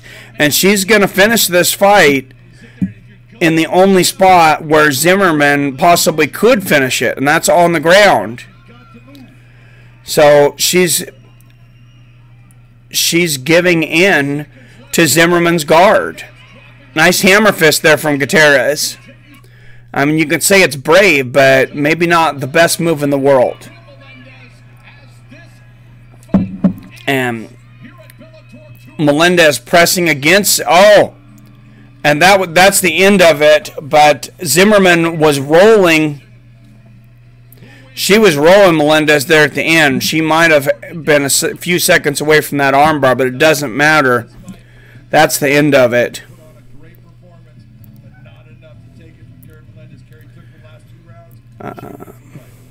Mackenzie Dern is taking some time off. I honestly can't stand her. Looks to me like she's going for, oh my God, Thomas Snatchy. That's great. I think she's going for the Matushi Totoshi throw. Tutatoshi. Not sure what channel is it on. Can't find it. It's only on DAZN, man, online. BA, it's $10 a month subscription service, DAZN.com. BA, it's on streaming service called, oh, they obviously can't, don't want people to watch. Hey, Mike, one of my coworkers recommending your channel so far. I'm not disappointed. You seem very knowledgeable. Well, thank you, Blurry Version, and thank you to your coworker. Who was your coworker? I really appreciate it. Every time you guys share my videos and spread them to people at work and tell them about it, that just helps the channel so much, and I appreciate that immensely. Thank you very much. I also found Channel 5 in UK, but not sure what channel that is. I'm not sure about the UK. Judo seems like a good counter to wrestling. I could stand Carl Parisian, but I couldn't stand. But he had great judo.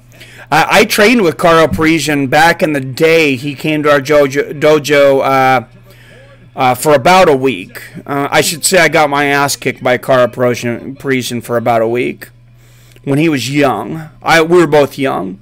I remember Rory suplexing Nate Diaz. That's insane. Rory was supposed to be the next GSP. He just had to get by Robbie Lawler. How old is Rory? He was in some wars. I want to say he's like 32. 31, 32. He's not very old. How long do you know UFC MMA? What's up, T? I've been watching MMA for as long as I could.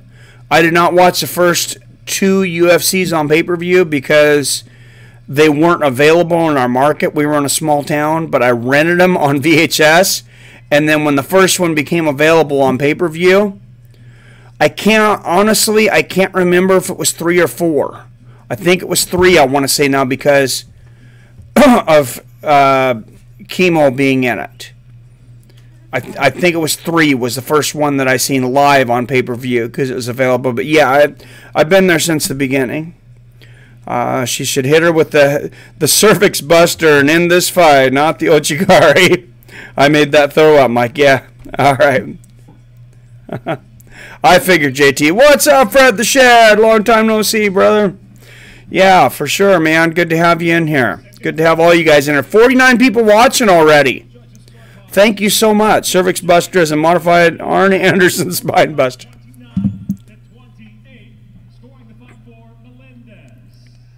And look, and we're gonna have a split decision. It's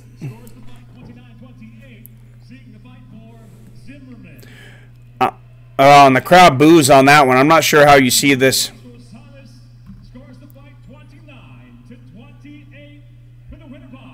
29-28 winner split decision. Kerry Melendez, and it goes to the right fighter. One of those judges should not be there. Winner by a split decision, and that's BS. I actually had it Melendez 30-27. I could see how you could have given Zimmerman 1 round, but no more than that. You could have given her the 3rd round just because she was going for submissions a lot. It's close, and there's elements of the fight that when you're And Jay Glazer saying that's close, a debatable decision. We get all the angles. That the judge will miss. I disagree. Decision, and just like you said, Dakota's mom is smiling down tonight.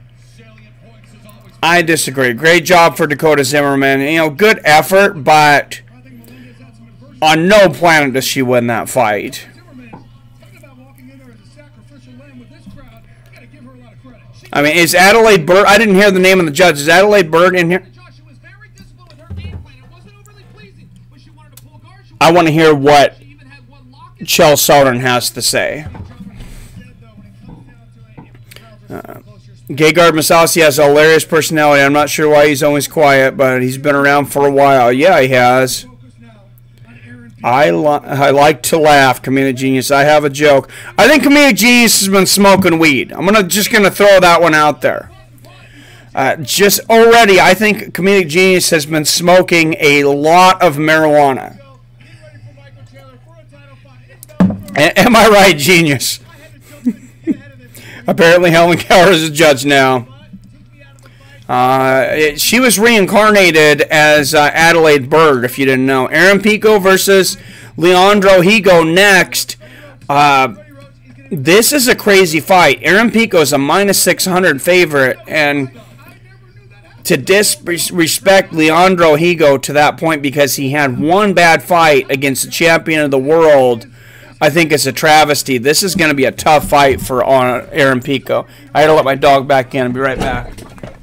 Yeah, that's exactly right. He forgoed his senior year of high school to try to make the U.S. Olympic team. Ultimately, he won one. He lost one. It's the best-of-3 series. Comes down to the third match. It's 4-4. They go to criteria. He doesn't get to go to the games. He ends up an alternate. But he did this as a senior in high school. Guys, I must point out one thing. We are very Aaron Pico heavy up here, in fairness. We also believe in Higo, in fairness. But Aaron Pico, when you check the boxes, look, he's handsome. He's young. He can do it all. But he has to have the right strategy. Jay, there's positions he does not want to be in tonight. Well, one position he was in recently was sitting across from me in the chair in my gym. Unbreakable performance last week. Aaron Pico, this is why we consider him the LeBron James of MMA. So you walked in the gym, I introduced you to everybody else. Realize that you're You know, one thing someone's always told me is Yes, he is a prodigy, Aaron Pico, and he is in the back being interviewed by Jay Glazer. Or this is video from earlier, of course. when did you realize that you're different?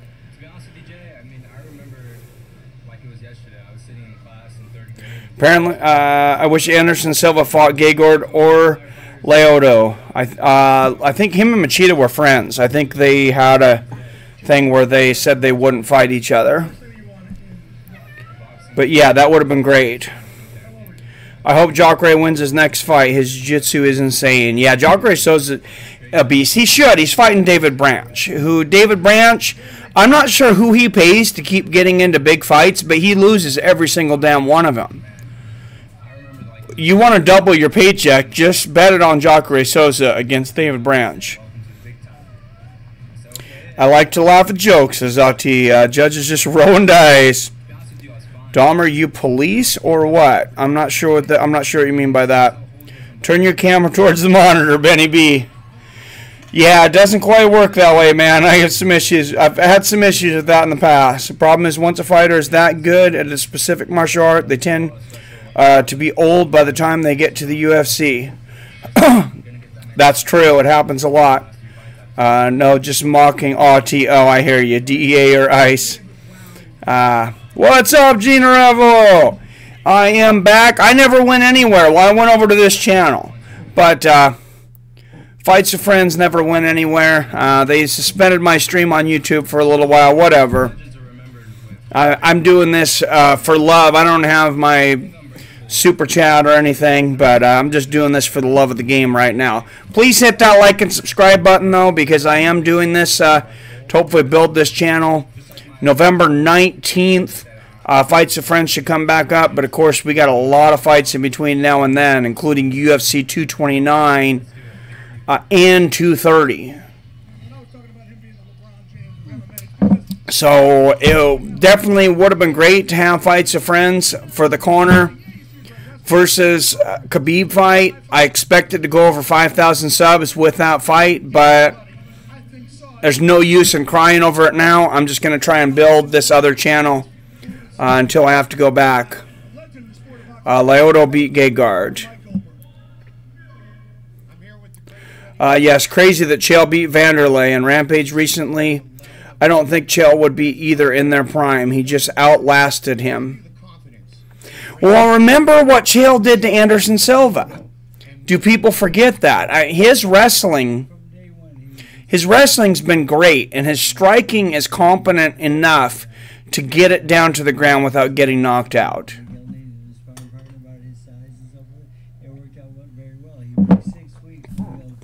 And there's Freddie Roach. They're interviewing Mike Goldberg's interviewing him, member of International Hall of Fame. Huge Freddie Roach fan. Great story. Continues to be one of the best trainers in boxing while fighting through Parkinson's disease. What a story. Countdown to Pico versus Higo. They have it right there. 2 minutes and 40 seconds.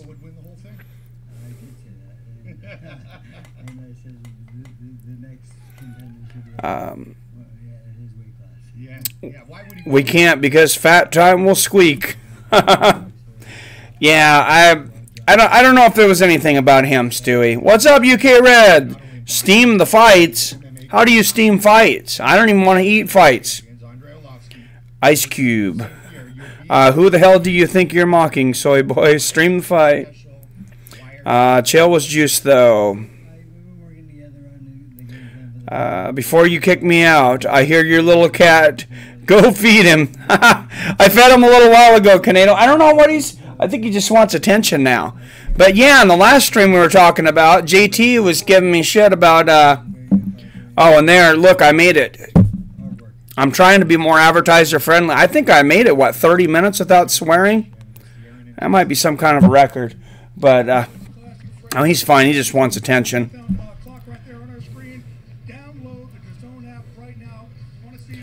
Stream the fight, UK Red. You can stream the fight without getting banned. Yeah, that is not true. Oh, I did not mean to hide you, UK Red. This week, you've trained with Higo. Yeah, so I had the opportunity. Higo came in a little bit early because he came from Brazil, so he had a chance to come into my gym. Had a chance to roll with him for about 25-30 minutes. And let me just tell you, but I did mean to put you in timeout. Please stop asking me to show the stream. Who is your horse in the Khabib versus Conor fight? I'm not sure that I really have a horse in that fight. If I was going to bet on it, I would say Khabib. I'm worried.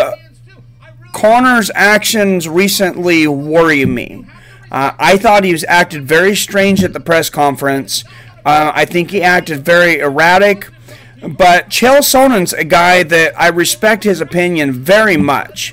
And I think he sees things that other people don't. And he thought that Conor McGregor dominated that press conference. He thought he did exactly what he should have done. So, am I going to argue with Chael on this one? I don't know. Maybe. It just seems to me like there's something off with Conor. I got Khabib at this point, but it's going to go one of two ways. Conor's going to catch Khabib coming in without precision striking, or Khabib takes him down and mauls him, which they've not made that much of a mystery.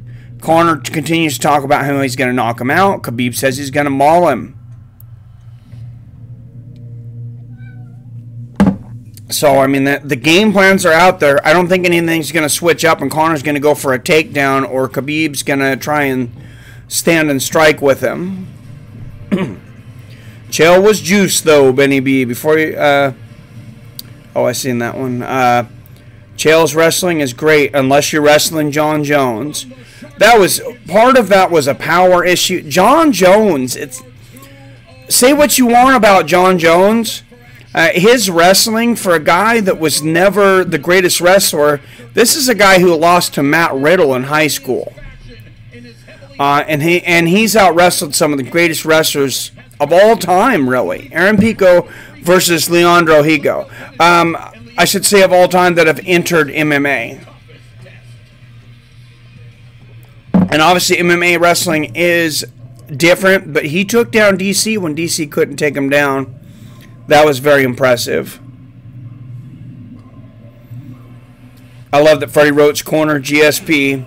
Yeah, me too. That was awesome. He's cornering Aaron Pico, which makes Aaron Pico a scary dude. Did you find your cat? What? I thought he was a goner. No, but he was around, man. Aaron Pico must have watched the original Punch-Out game and said, hey, I'm going to do like Don Flamenco. Oh, it's hilarious. Mike, my people eat cats like yours. Your people? Feed me goat. All right. Why would you eat cats, dude? That's disgusting. Where's the Soviet? I don't know. Where's the Dutch guy? He's got to be in there. He might have his time zones mixed up. He might have fallen asleep. It's like... Okay, I got to cheat. What time is it in Amsterdam right now? It's 5:10 in the morning over there, so he might be sleeping. Khabib by Kimura, round 3. That would be embarrassing, Cock. I could see it happening, but man, that's a rare submission in MMA at that level. But I don't think Conor's submission defense is the greatest, so you never know. Howard Romero versus John Jones go. It would be absolutely electric. I'd like to see Yoel Romero, not drained, go in there at 205 pounds, and John Jones has been out for a while. Man, I want to see that fight as much as just about any fight out there. I think that fight would be absolutely insane.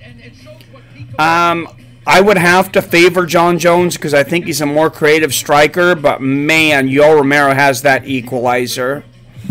And I don't think John Jones is... I don't know that he's going to out-wrestle him. Yoel Romero is just so powerful. That would be incredible. I think Gustafsson would KO and could even out-wrestle Romero. You think Gustafsson could out-wrestle Romero? I don't know, man. You're talking about an Olympic world champion wrestler. I know he's getting older, though. So, JUCO champ Mikey John Jones. Matt Riddle signed with NXT Pro Wrestling. It's 4:20 in Amsterdam. It's damn close. I'll eat your cat if you let it out. I've always wanted to eat a horse. I've tried dog one time in Thailand. You're a sick dude, Autty. Jones' reach will be the death of Romero. I've had goat. Goat is freaking delicious. At least when I had it. Maybe just about any animal can be if you cook it right. Go ahead. You want out? I don't think my cat knows what he wants. He's schizophrenic. Hey, buddy. You want attention? You want attention? You want out? Oh, I was thinking maybe the other cat was wanting in. That's why he's meowing, but I don't see the other cat coming in either, so they start to come in now that it's getting a little colder here. Jones' reach will be the death of Romero. Yeah, that would be tough. Aaron Pico 3-1, just 22 years old, 5'8". Leandro Higo 15-4, 29 years old, 5'8". They both weighed at 145 pounds. Aaron Pico just a half-inch longer reach at 70.5. Do you want out or what? 3-1 for Aaron Pico. This is gonna Come here. You want attention? What's up, buddy?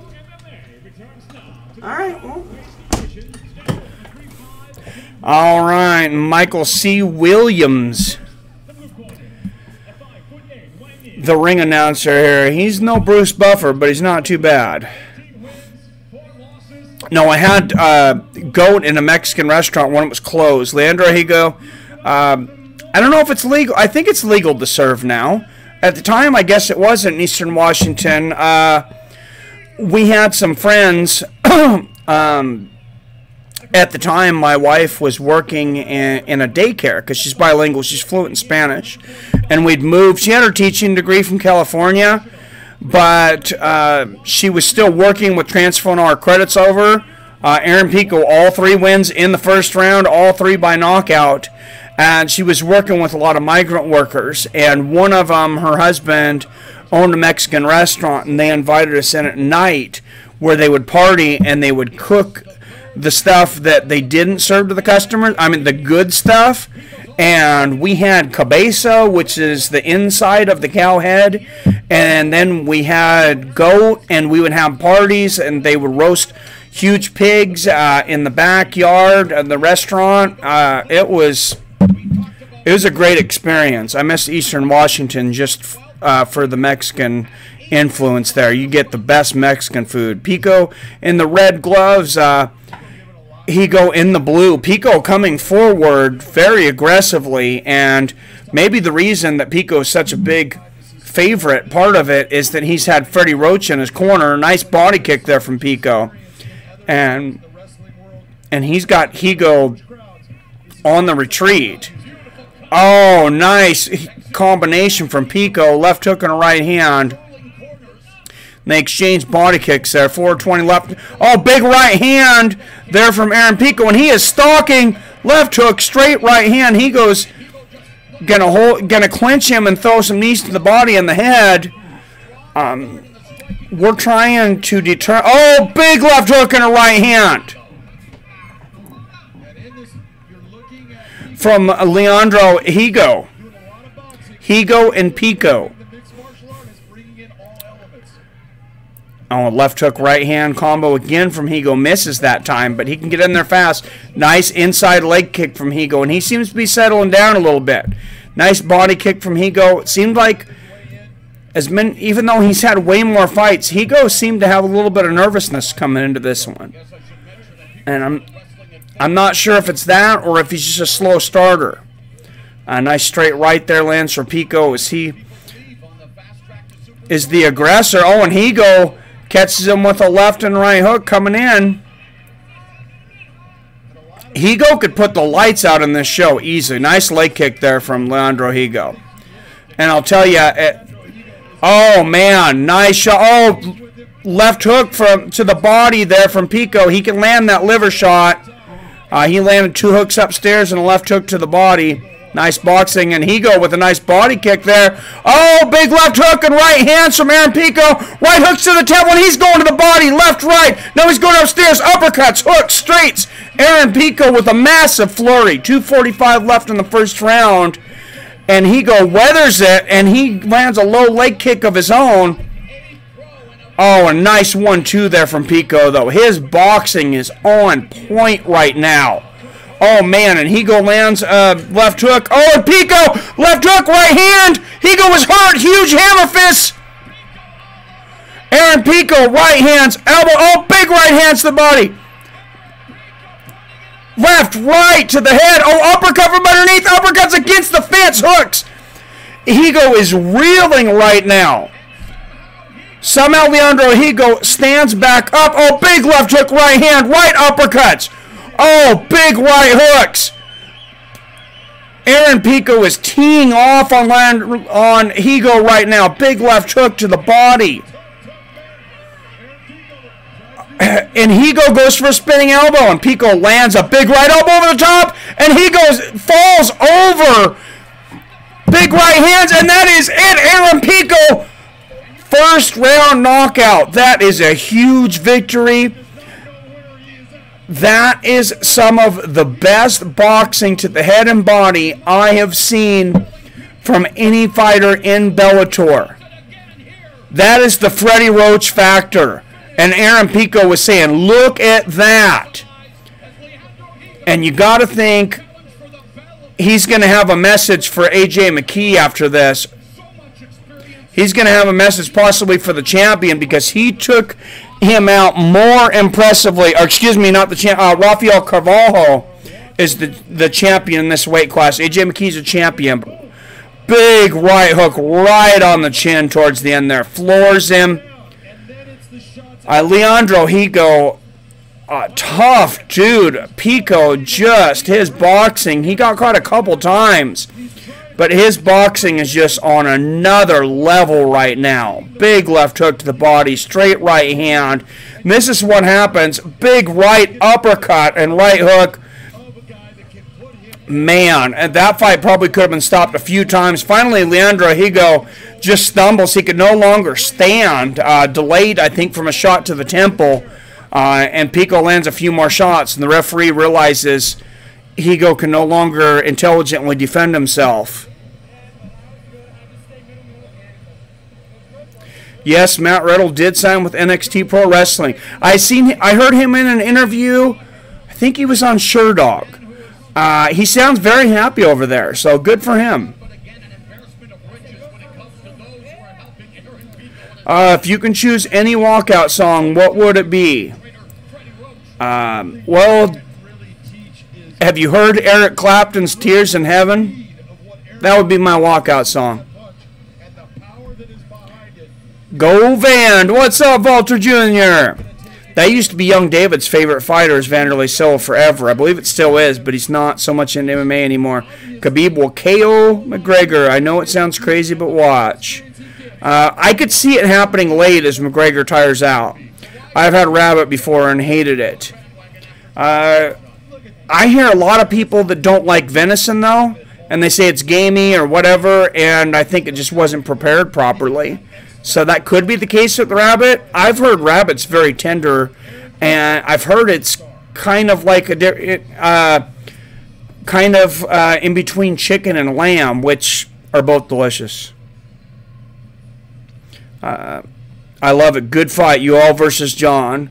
Man, I would be so excited. I would rather see that than DC versus Jones 3. Or maybe even Gus versus Jones. Gus wrestled Jones and Cormier. He could at least stop Romero. Possibly.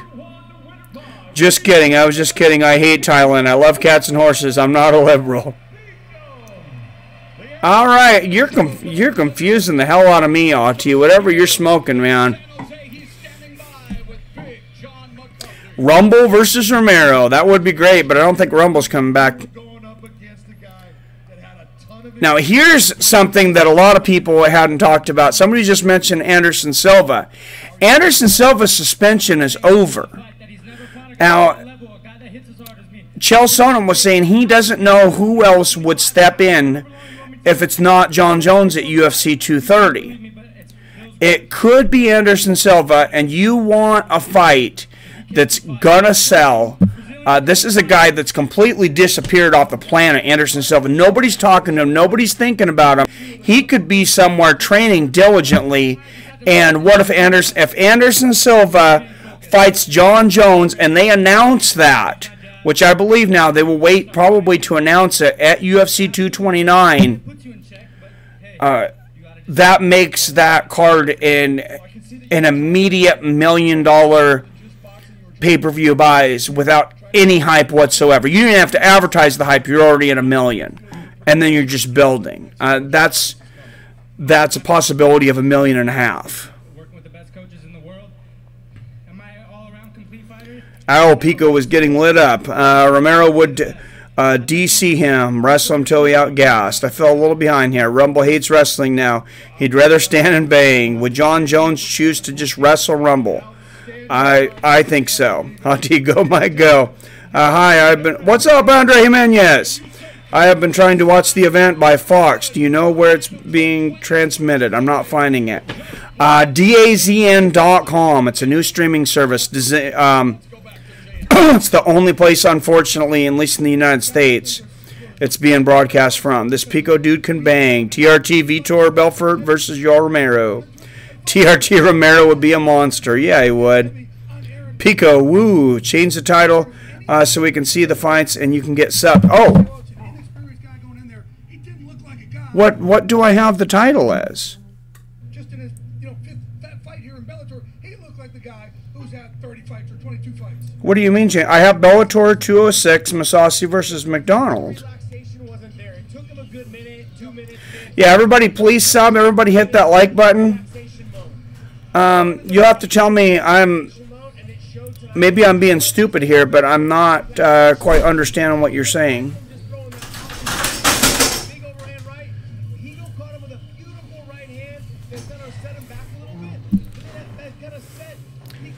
Somebody's here.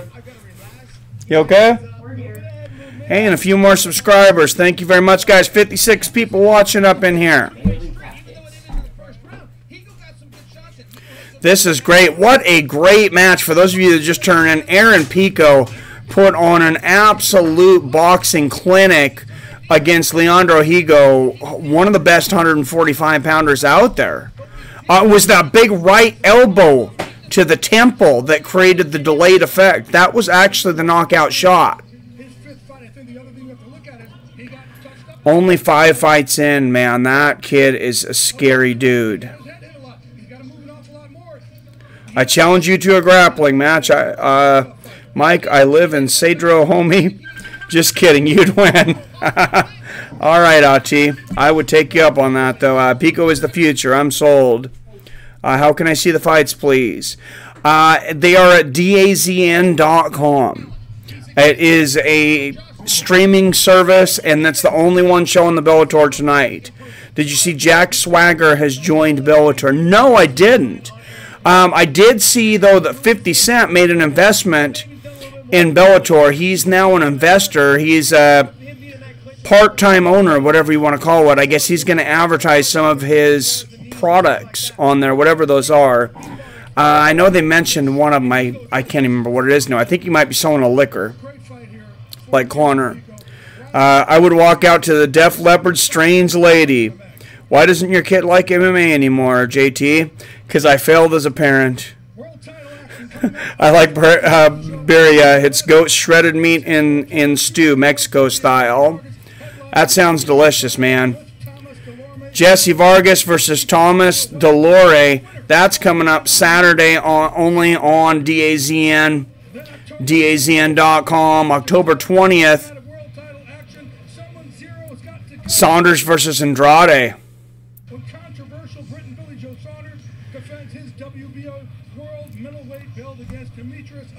Billy Joe Saunders against Demetrius Andrade, October 20th. That's another great boxing match. At least there's a lot of good stuff coming up for boxing. Bellator coming up next Friday. Mitrione versus Bader. Saturday, you got Fedor versus Sonnen. Back-to-back. That's back-to-back events. Those will be on Paramount and DAZN. You have the Friday, Mitrione versus Bader. Saturday, Fedor versus Sonnen. Then November 16th, you have Pitbull versus Sanchez for the featherweight world title. Very careful. That foot will come around that glove, and it will do damage. So try to... And this DAZN, apparently it was frozen back and just went live, and we're in the middle of this next fight. Yeah, and that clinch position hurt him. So I'm not real excited with that. And it made me leave. There could be some truth to that, but Ryan Bader came out with a statement that I didn't think was promotion. I took it, I looked at it, and I thought, that's true.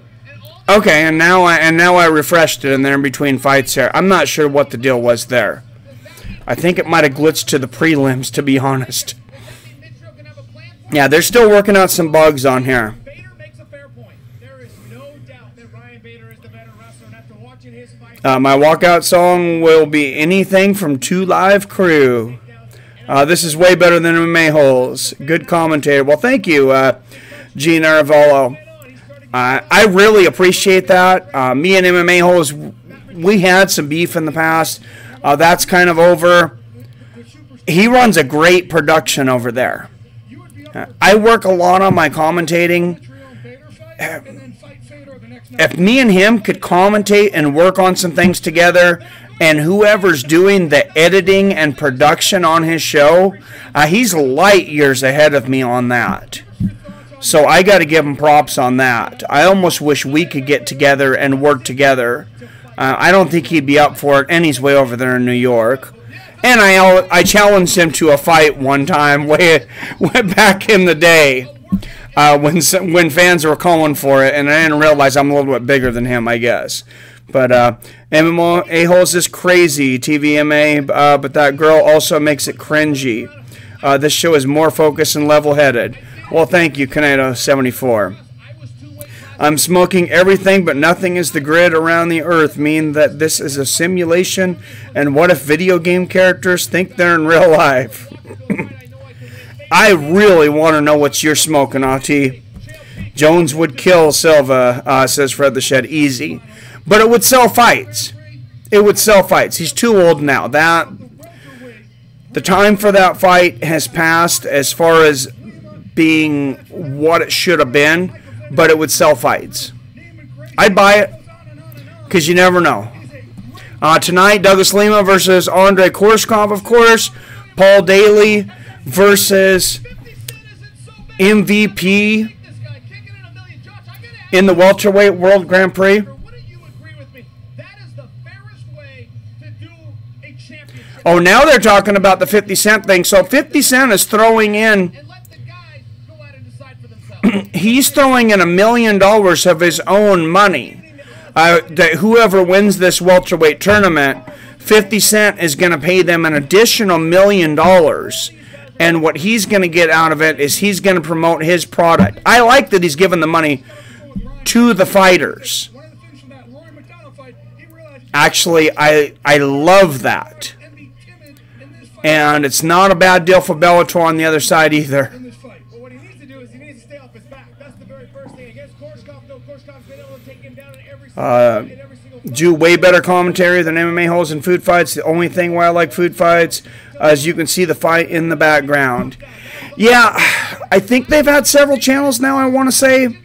I don't know how they get away with that, but I have just about every app installed in my Fire Stick, and I can't find a DAZN anywhere.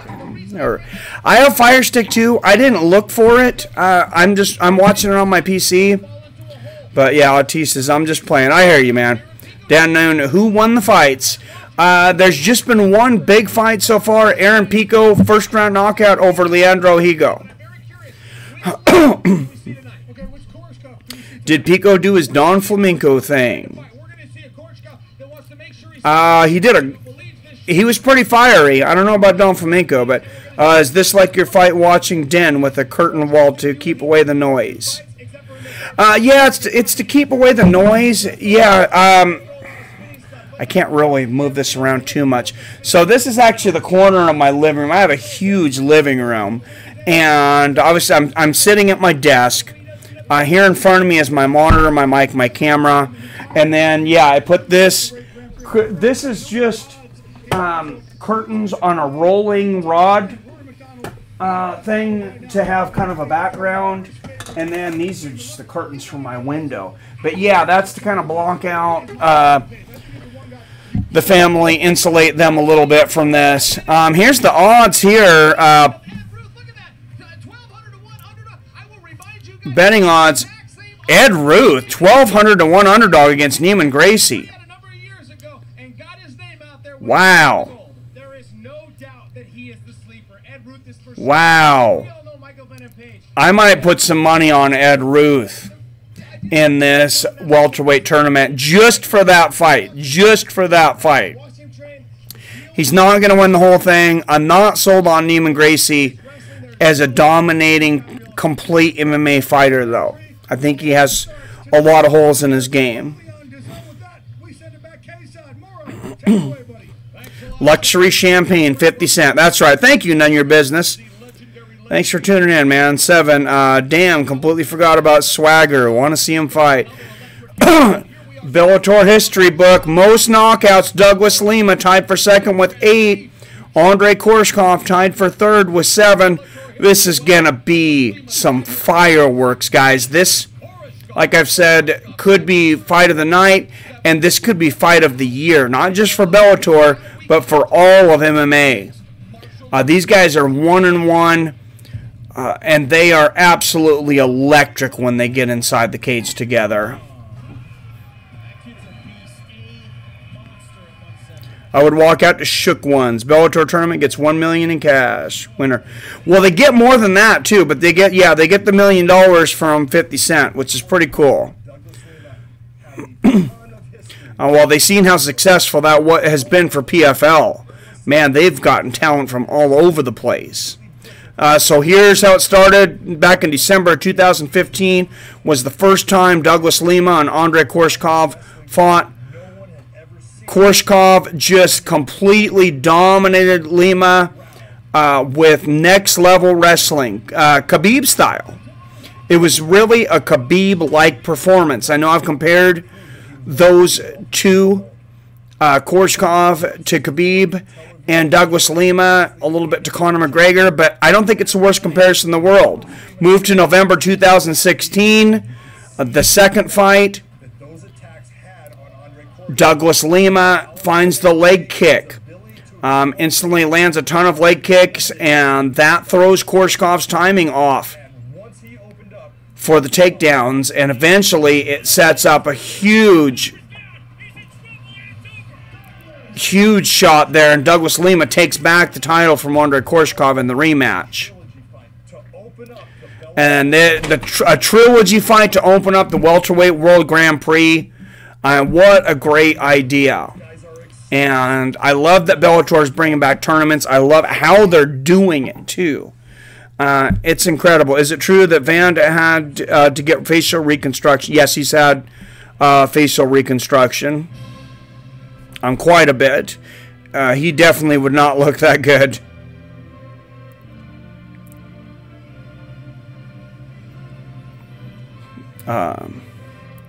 What's up, Origins? You could show us the fight without getting banned if you change the title to a random name. If you have... Yeah... Dude, I've gotten my channel dinged 3 times now. 3 times, and 2 of the times I did absolutely nothing. The other time I didn't do enough that I think I should have gotten suspended, which is this one. Tied 5th for most 15 fights. I'm not chancing it again, because even if I win, if I get suspended, even if I win...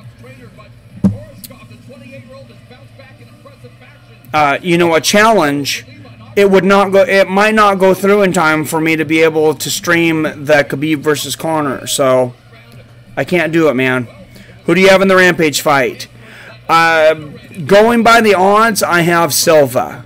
If I was going to bet on it, because he's like a minus 260 underdog in that one. I think it could go either way. These guys are both old. I think Wanderlei is a hungrier, though. I don't think Rampage is hungry at all. Except for when he goes to the buffet or Burger King. That Mitrione versus Bader fight should be good. I want to get you guys' thoughts on this too. Mitrione is like a 3-1, I believe, or more favorite. Or no, excuse me, Bader is like a 3-1 or more favorite over Matt Mitrione. And I have to think a lot of that was because of his performance against Roy Nelson, where it looked like Roy Nelson might have came back and won that at the end, or made it very close. I was surprised to see those odds that far off, that they made Ryan Bader that big of a favorite. The Phenom, Douglas Lima, making his way to the cage. All right, UK Red. I mean, I guess they do. I'm not going to. Just kidding. I don't know who that is. MMA Holes has gotten bad, says Gibson Les Paul. I've watched him a few times. His intro is great. He does a good job, for the most part, of interviewing fighters. And being over there in New York, I've watched, he gets himself in some great positions. Like he's been doing the interviewing and I believe some of the ring announcing for Triton fights. I seen him run into Ally Quinta in one video. I wish him well. Like I said, I think production value, as far, I don't know if he paid somebody to do his intro, which I really need to do, and thumbnails. He makes some great thumbnails, and I'm gonna have to start making my own thumbnails instead of using fight posters, because I've heard that's the next thing coming in copyright, that they're going to ding you even for using these guys' pictures, which it's already happening in the UK. You challenged him way back when Jessica was like 3. MMA Holes? Yeah, no, I challenged him. It's been like 6 months maybe. Hey, can you shout out Sean Sheeler? All right, hello to Sean Sheeler. Douglas Lima, 29-7, 30 years old. 6'1", Koreshkov the same, 6'1", 21-2. He's 2 years younger at 28 years old. Andrey Koreshkov with the 3-inch reach advantage at 74 inches. And this is the opening round of the Welterweight Grand Prix.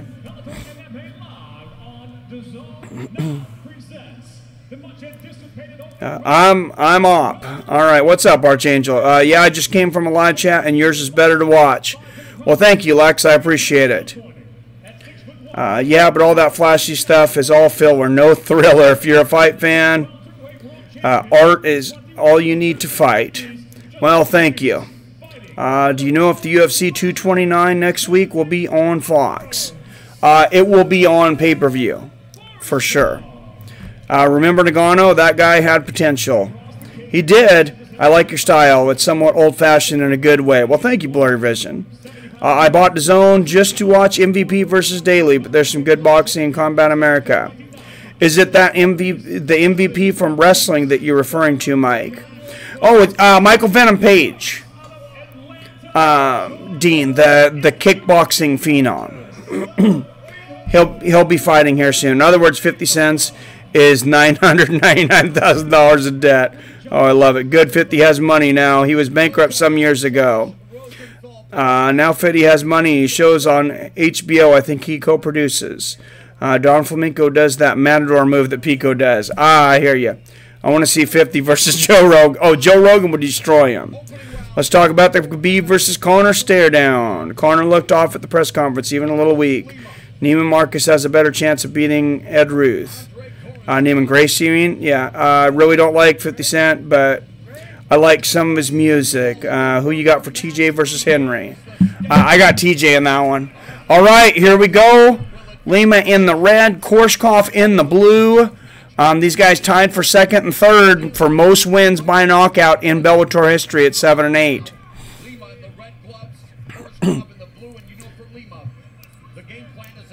Koreshkov coming in, the southpaw.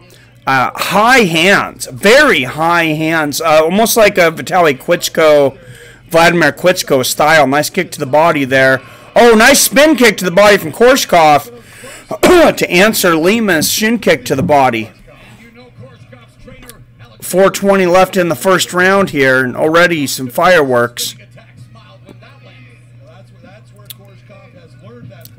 Lima showing a lot of feints here, a lot of movement. Nice body kick again from Lima. Oh, nice sidestep and from Lima. Nice low leg kick. I like the things that Lima's doing so far. He's given a lot of different looks. Nice inside look from Koreshkov. And they both exchanged several leg kicks. Koreshkov shoots for the takedown. Lima, great job of stuffing it. Oh, and he just picks him up. Koreshkov picks him up. Lima's up, though, and he lands two big elbows. Maybe to the back of the head. The referee, I don't think, seen it. And Lima is still standing somehow. Koreshkov definitely had him up in the air. Lima was able to get himself back grounded. Oh, and Koreshkov has him up in the air again, and again Douglas Lima's able to stop it. Incredible takedown defense from Douglas Lima. Koreshkov has had him up in the air twice, and Lima has centered his balance of gravity to get back down onto the ground, and now Lima has Koreshkov against the fence, landing a knee to the body there. A little less than 3 minutes left to go in the first round. And Lima unloading with knees to the body here. Koreshkov's really going to fill those in the fifth round if it goes that far. More knees to the body and out of the inside of the thighs of Koreshkov from Lima. Koreshkov's got one underhook. He's almost got two. Oh, and he goes for an Asoto Gari. That's what I was talking about earlier. And Lima turns it around on him. Koreshkov pops right back up. Lima with one underhook. Oh, Koreshkov transitions him back up against the fence, and now Koreshkov landed knees to the inside of the thighs of Lima. Oh, 3 knees to the inside of the thighs, and those add up. Not only do they score points, they add up. More knees to the thighs of Lima from Koreshkov. Oh, and Lima blocked at that time with his knee. Oh, Koreshkov goes for an Ogoshi from the clinch, and Lima, great job of blocking it. That is hell on your back. I will tell you, from a guy that was in judo, to attempt that throw and have a guy stop it and to defend it. What they did right there, both those guys, they're going to be feeling that in their back come third, fourth round. Nice right hook to the body from Koreshkov, and he's back with the knees. 3 knees again to the inside of the thighs. There's another one there. Another, oh, big elbow from Koreshkov, and Lima turns Koreshkov back into the fence. And they transition back and forth several times. Koreshkov's got Lima back into the fence now. Lenonese inside. He's going for a sweep. Going for the Ochigari. Oh, and there's the knee. And that's one of the things, too. If you got judo, I think if you got judo, Thai boxing, and you have jiu-jitsu, I think that's an underestimated combination. Especially just judo and I would say all 3. Because you're comfortable in the clinch. Now you can throw those knees. You can set it up with the throws. And here's something I don't see a lot of guys do in judo. Oh, nice elbow off the fence. There from Lima, and a right hand from Koreshkov. And Koreshkov clinches back, going for that takedown. Oh, he's got inside. He's got one leg wrapped up. And he's trying to sweep the other leg out with an Ochigari. Less than 10 seconds left, though. And and Koreshkov goes for another Ogoshi there, misses, takes Lima down temporarily, but Lima pops right back up. Nothing. That's a very hard round to score. I've read the rules for scoring for the Athletic Commission, the new unified rules of MMA, and it says that a 10-10 round should be scored very rarely, and that's going to be the second 10-10 round I think that I've ever scored. I can't give that to either guy. I was over at full time. He was dogging you, Mikey. What did you do to him? We had some beef a little while back. I haven't talked to him in a long time, though. Stravis Sturcho, who you got? Tony Ferguson versus Anthony Pettis. I got Fergie. I have Ferguson on that one. At Comedic Genius. Hi, says Complex. What's up, Complex? It's AJT18 on Instagram. What's up, Mario Yamasaki in the house? TJ would destroy Henry. I agree. Ferguson will handle and maul Pettis easy. I agree. I called it Complex. He did listen to mumble rap. Therefore, I bet smell it and only says stains. Oh, God.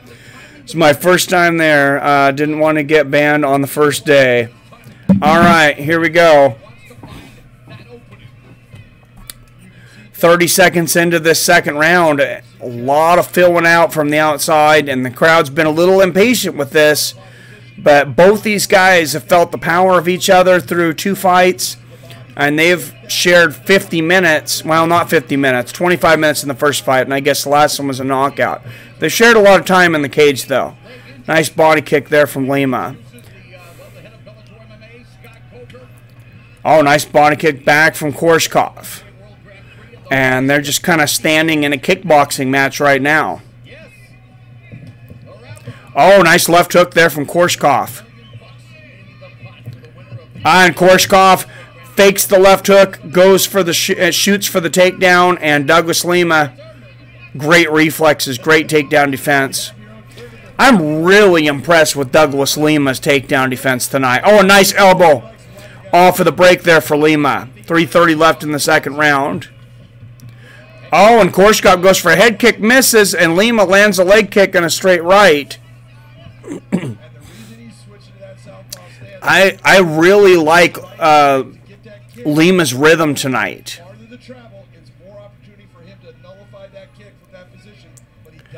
And you know, these referees, they have the entire time to think about fights.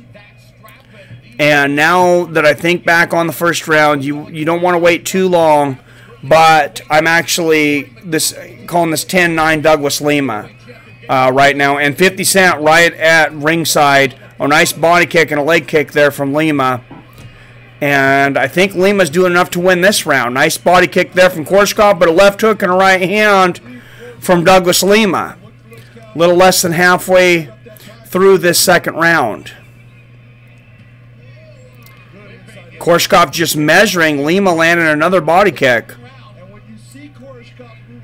And I think Lima's just adding up points here.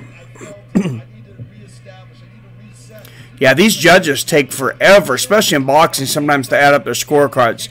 Nice body kick from Koreshkov and a low leg kick back from Lima. Oh, really low leg kick there from Lima.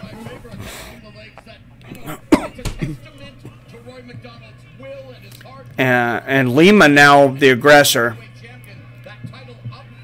2 minutes left in the second round. He's moving forward. Watch for Koreshkov to set up that straight left from the southpaw position here. Oh, nice left hook there from Lima. Misses the right uppercut, but catches him with the left hook. Remember, Koreshkov was a slight favorite coming into this. Nice low leg kick there from Koreshkov, and Lima comes back with an outside leg kick. His leg kicks look harder at this point right now, though. Koreshkov goes for another takedown here, pushes Lima up against the fence. Lima just either looked up at the clock or at his corner, I'm not sure which. There's 1:10 left in the second round.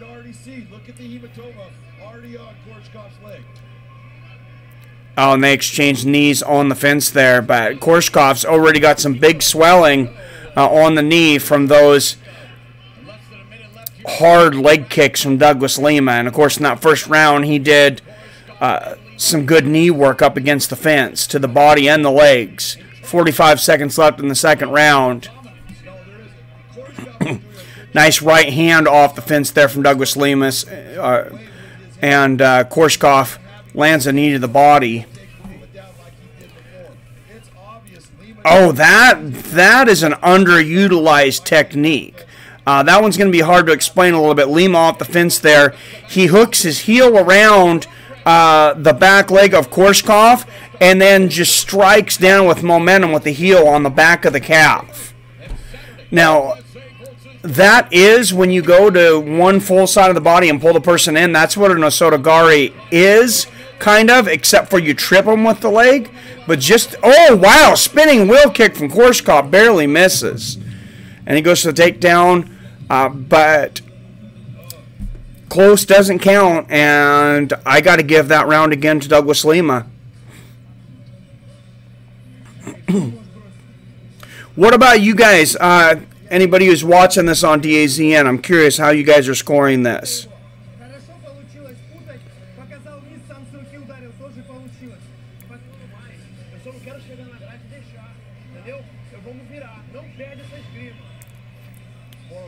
What's up, Robert Christian? Thanks for coming in, man. Don't sweat it. Complex just has a crush on me. Ear sprawling. Zarcade. I got Rampage and Mousasi, but both are close.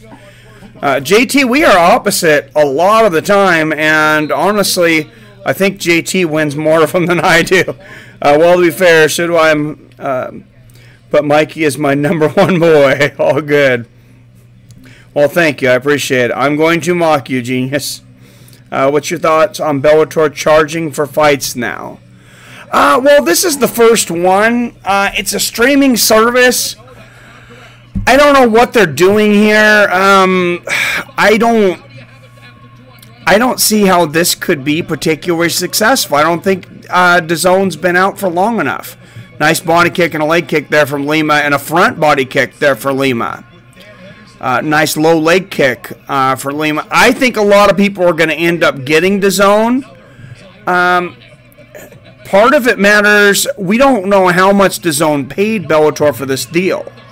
Oh, and Lima slips on his butt for a minute, pumps back up. Nice knee to the inside thigh there for Koreshkov up against the cage. And these guys have had some stalemates up against the fence here. I hope this referee would come in here and break these guys up. There's not a lot of action going on against the fence right now.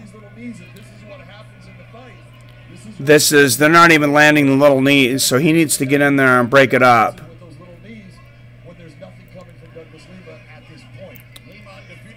So yeah, I think it's a bad move for Bellator right now for the charging though, for the DAZN thing. But we'll see. Like I said, it depends on what DAZN paid them in the long run. But I think it makes it confusing to have MMA on so many channels. I mean, I know other sports do it, but you know, we don't have 10 million people watching like boxing did back in the day, like the NFL has. Oh no, you're crazy. TJ will destroy Henry. Kano, Complex was over with me at full time. I was roasting him for a while. He used to be here for a long time ago, and was over at MMA Holes every time I got banned for roasting him and his chinless co-host. Oh my god. Oh, I love it. Comedic. Imagine if there were no pay-per-views. The sport would be much bigger, man. The sport would be much bigger. Life would be great. If all fights were free, it would be heaven. One of the fights that made the most money of Mike Tyson's ever. Oh, nice. Koreshkov goes for a spinning back fist, and Douglas Lima ducks underneath it. It was actually on Fox. It was against a no-name fighter. I want to say it was Marvis Frazier. I believe it was Joe Frazier's son. So he had a name literally, but he was not a heavyweight contender by any means. It was pretty much a gimme fight for Tyson, and it did like 12 million views on Fox. It made a ton of money. Of course, it's pretty hard to pull in Mike Tyson numbers. Nice body kick and a low leg kick there from Lima. Oh, nice right hook there from Koreshkov. But these guys have to make names for themselves. And I would not be surprised with this ESPN deal and the ESPN streaming to see a big name like John Jones or possibly even Conor McGregor get on ESPN for one fight. Just ESPN, not pay-per-view. You don't put out $1.5 billion to watch an old Diego Sanchez and Jim Miller fight. If all fights were free, it would be heaven. Koreshkov threw that cop away, a kick at the end. Yeah. Oh, Lima going for a guillotine here. Nope, he's not got it here.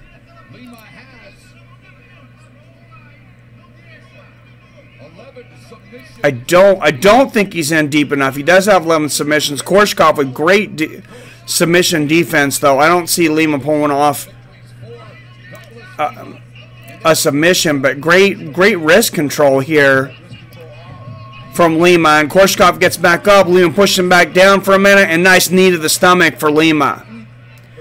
And Koreshkov does not look himself tonight. I wonder if he had a hard weight cut. He just doesn't look like can pull the trigger tonight. I don't know if anybody else is seeing this, but a little less than 30 seconds into this round, if Koreshkov doesn't do anything major, he shoots for another takedown. Great takedown defense from Lima. This looks like it's going another round for Douglas Lima.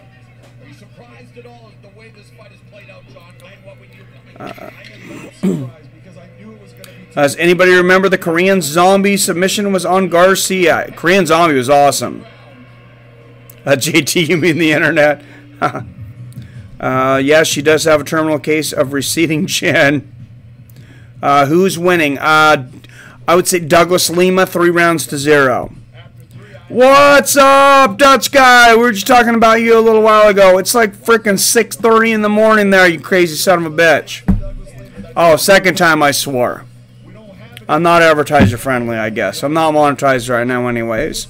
I got Lima by a small margin, blurry vision, but I could see a possible tie so far.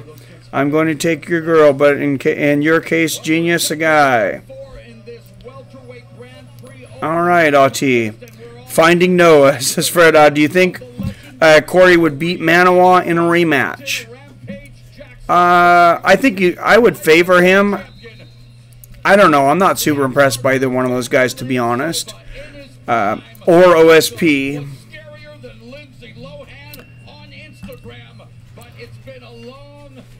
And DC, Daniel Cormier, at Cade's side there at Bellator.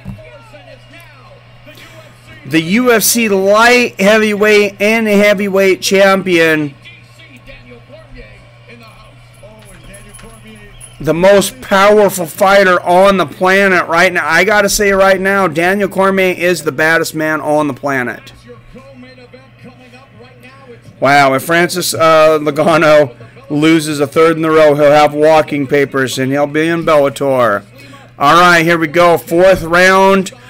So far I have this 3-0 for Lima, and Koreshkov's limping on that leg, and he's backpedaling from Lima. Oh, nice straight left there from Lima. And he's got Koreshkov up against the fence. Nice left hook to the body.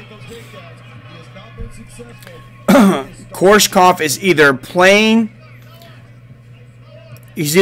possum, or he is really having a hard time pulling the trigger in this fight. I think his leg's really bothering him. Oh, nice side kick to the knee there from Lima. About 4 minutes left in the fourth round here. Douglas Lima continues to move forward. Koreshkov just kind of shuffling back and forth. Oh, and Koreshkov goes for a leg kick, and Lima catches him in the boys there with the front kick.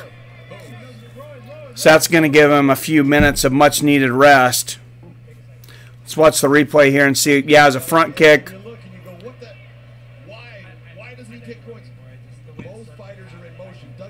Front kick right to the boys there, yeah.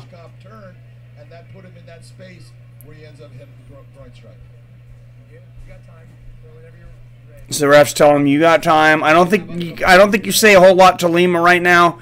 Koreshkov was in the act of throwing a kick, so that's just something that inadvertently happens. He didn't know Koreshkov was going to throw the leg kick, so that kick arguably could have landed somewhere else. I think he was probably going to the front knee. Okay, the referee's talking to him now. He says, if it happens again, I'm going to have to take a point. Lima says, I understand. I would say she could never get hit in the button because her bottom is microscopic and she couldn't get RNC because she always slip out. No, I'm not sure. I'm watching it now. This round looked even. Canedo 74 says, nice right hand there from Lima. Yeah, not a lot of action from a fight that was expected to be possibly one of the better fights of the year for Bellator. I was incredibly impressed with Aaron Pico. So far, Lima and Koreshkov, not so much. Koreshkov misses a big left hook there. He seems to be walking a little better on that leg there, so I wonder if he was having leg cramps before. And there he goes for a takedown again. Good takedown defense from Lima and a knee to the body. Nice knee to the inside of the thigh there from Lima. A couple of them pushing Koreshkov up against the fence again. There's 4 knees to the insides of the body. Or insides of the thighs, excuse me. And, some of those little things, it's like they add up. You have to score them. They're not significant strikes, so they're scored differently. But they're strikes nonetheless. It's like the jab in boxing. You can't just discount it. Lima going with the old school foot stomps. Nice knee to the body off the fence there from Koreshkov, and Lima answers with one of the insides of the thighs. Another inside of the thigh. He's got to watch out and make sure he doesn't catch Koreshkov's groin. He does not want to lose a point in this one. Koreshkov transitions, reverses, and pushes Lima up against the fence now. Crowd getting a little impatient here. As Koreshkov continues to go for the takedown, Lima continues to stuff it. But besides that, a lack of action.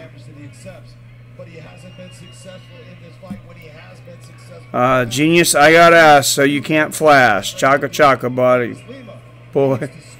I ain't even smelled paint can weekly this season, boy.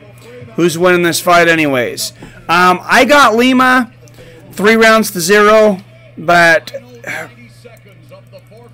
it's the lack of activity in this fight is disappointing. It's definitely not living up to the billing. And unfortunately, it's kind of like Bellator's been a little jinxed when it comes to this.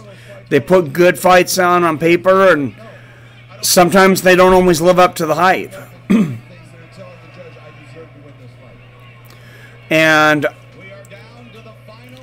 honestly, somebody needs to take this. Oh, nice elbow from Lima to break. And finally, they are back in the center of the cage. Oh, and they both take wild swings. They both miss. 45 seconds left in the 4th round. Koreshkov starting to bounce and starting to move forward. Lima lands a front kick to the body. Oh, Koreshkov goes for a flying knee, misses, and Lima goes for a knee to the head and misses.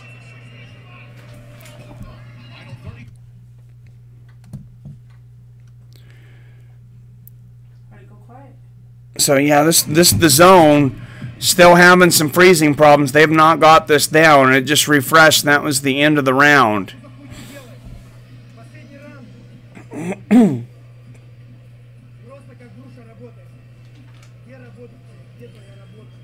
What's up, Dutch guy? What if they had a hardcore MMA match where all you can do is cheat and do illegal moves? Oh my god, Arcade Gas. You know what? I think I missed today too. I kept on thinking maybe it's October 29th, but I think September 29th was supposed to be the PFL, the one over there in Saudi Arabia. So much going on today, though. What time are the old people fighting? They are fighting next. I would say this dude was as deucey as a morning radio DC. 7 a.m. This is Travis Dam. Like gouging the eyes, hitting the groin, back of the head, all the illegal shit would be illegal. Would be legal. Kind of like the first UFC where even groin strikes were illegal. Eye pokes, knees to the groin, along with kicks to the balls and choking on the ground. What up, Egyptian? All right, and Big John's scorecard, he's got Lima winning the first. He's got Koreshkov winning the second. Or no, excuse me, Koreshkov winning the first. Lima winning the second, third, and fourth. Okay, so he's got it pretty close to how I have it. Almost exactly how I have it. I said I was having a hard time scoring that first round. He gave it to Koreshkov. I gave it to Lima. It could have gone either way. And we're on the same page for rounds 2, 3, and 4.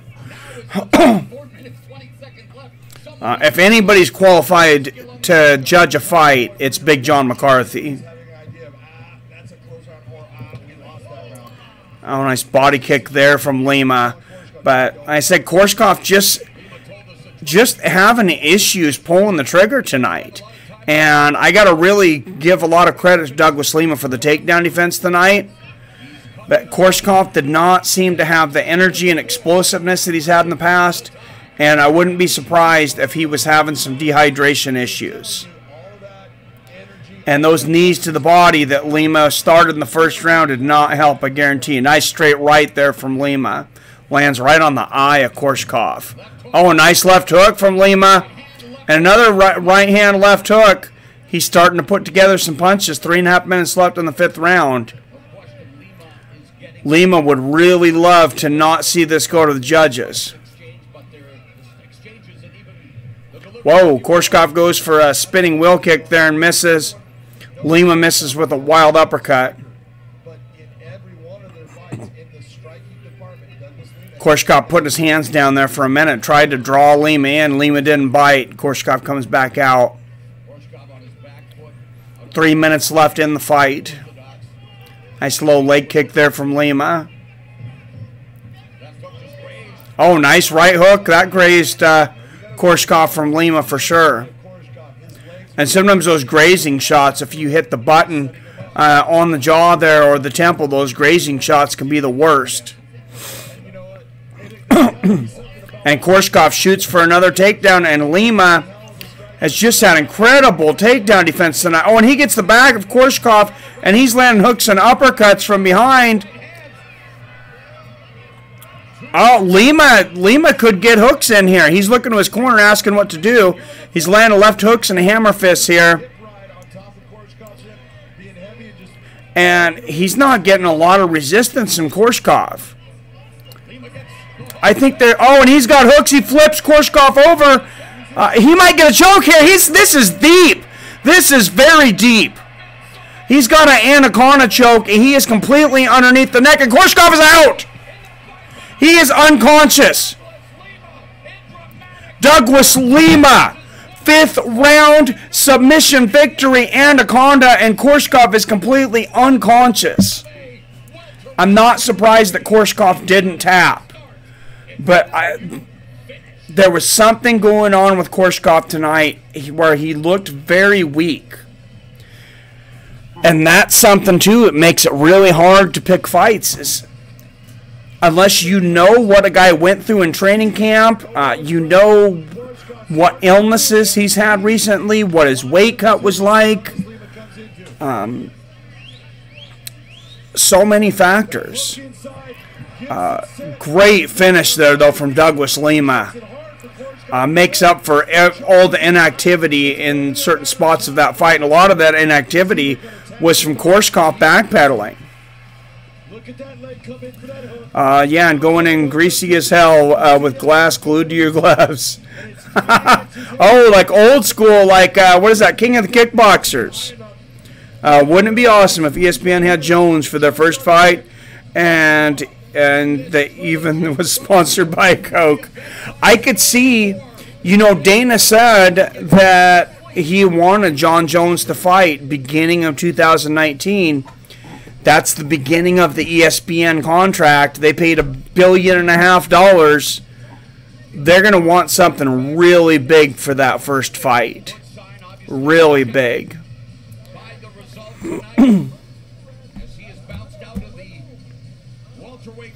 What's up, comedic? Where is Noah? Noah. The announcers would be McGregor and GSP. Having all the excuses why you lost pre-recorded so they can be played instantly on the chart in time. Korean Zombie by Twister says, that was an awesome move. Twister, that's what it's called. That move's awesome. Thank you. I was wondering what the name of that move was. Yeah, it is. DC rage quitting because Jones is back. Douglas Lima moves on to the semifinals. He will face the winner of Paul Daly and Michael Venom Page. Neiman Gracie versus Ed Ruth, and then Rory Macdonald against John Fitch in the first round. So Rory Macdonald, for those of you that don't know, he's going to fight Gergard Mousasi tonight, and then his plan is to defend the welterweight belt in every round of the tournament. So if he were to somehow pull off the victory versus Gergard Mousasi, which he is a decent underdog, and sweep the welterweight Grand Prix Tour, I mean, he's got to be one of the best welterweights on the planet. That would be one of the greatest feats in MMA. With the rear naked choke in time, it comes to an end officially. 3 minutes, 4 seconds into the 5th and final round. The winner by Oh, my chat updated and moved on me. News, you fully recovered, smashing your girl in 6th gear. I like your ceiling. Well, thank you, Travis. It's a 1969 house, so it is real wood. 5th gear. I smash her. How's your balls? No coaching. Nice. I might consider having one of my walkout songs be something off a Death Angel Frolic Through the Park album. It would either be On Board or The Third Floor.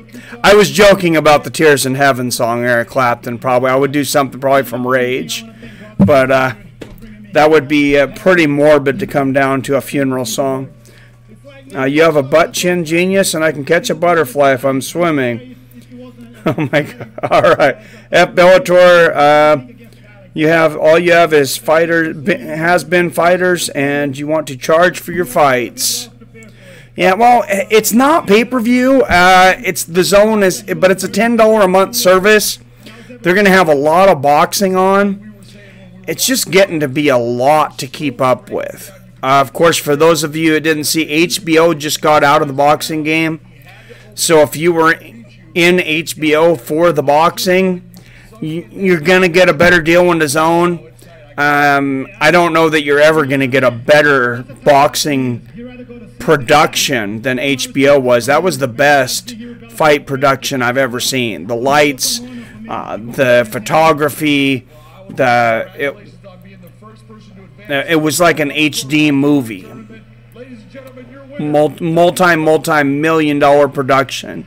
They did a great job, even if you didn't agree sometimes with some of the commentators and judges ringside judges they had, or Harold Letterman and Jim Lampley. Who sings Dana White's let Logan Paul in there once? I say Logan continues to fight on YouTube against nobodies. But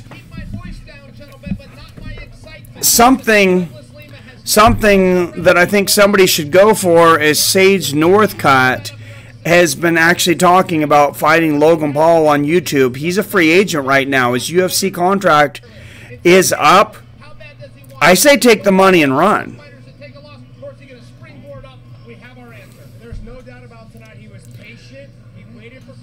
I think Rampage could do a good job selling staplers if he wanted to.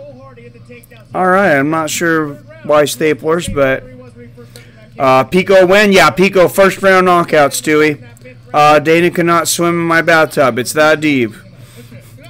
Bellator getting greedy with this DAZN BS. The sky ain't that clear when I'm bouncing. Let's go Rampage. Stewie, what up, man? Pico won by KO. Yep, Dutch gang. What, Dutch guy? What are you doing, Dutch guy? Come on. Come on, Dahmer never had a beard. Dahmer was clean cut. What are you talking about? Paper champ. News interim champ. Does Bellator have the same rules as UFC? Yes, exactly the same. They're under the WBC, I believe it is, unified rules of MMA.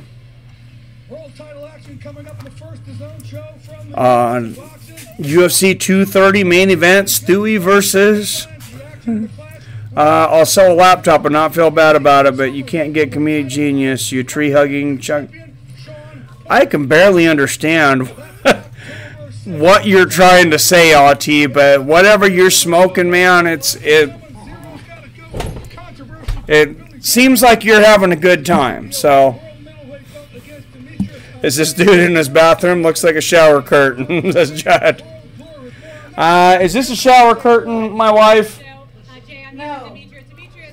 Everybody always says it's a shower curtain. Now, this is my wife's genius idea. She says you're all fucking idiots. Oh, and now I've sworn 3 times, so I'll never be advertiser friendly. Thanks. They're just curtains on a rolling curtain rod thing. I was joking. I knew they weren't shower curtains, but I just wanted to mess with her. It's to block the family from the camera, because I'm in the back corner of my living room. I have a huge living room, but they don't really want to be in the background while they're watching TV or whatever.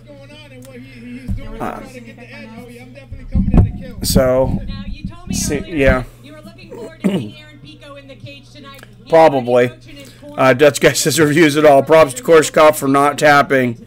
Yeah, I kind of had an idea that he wasn't going to tap when I seen the choke coming down. I was like, oh no, man, this guy ain't going to tap. This guy's not a tapper. I'm going to adjust my camera here. So, give me just a second here. I feel like I need to be just a little lower here.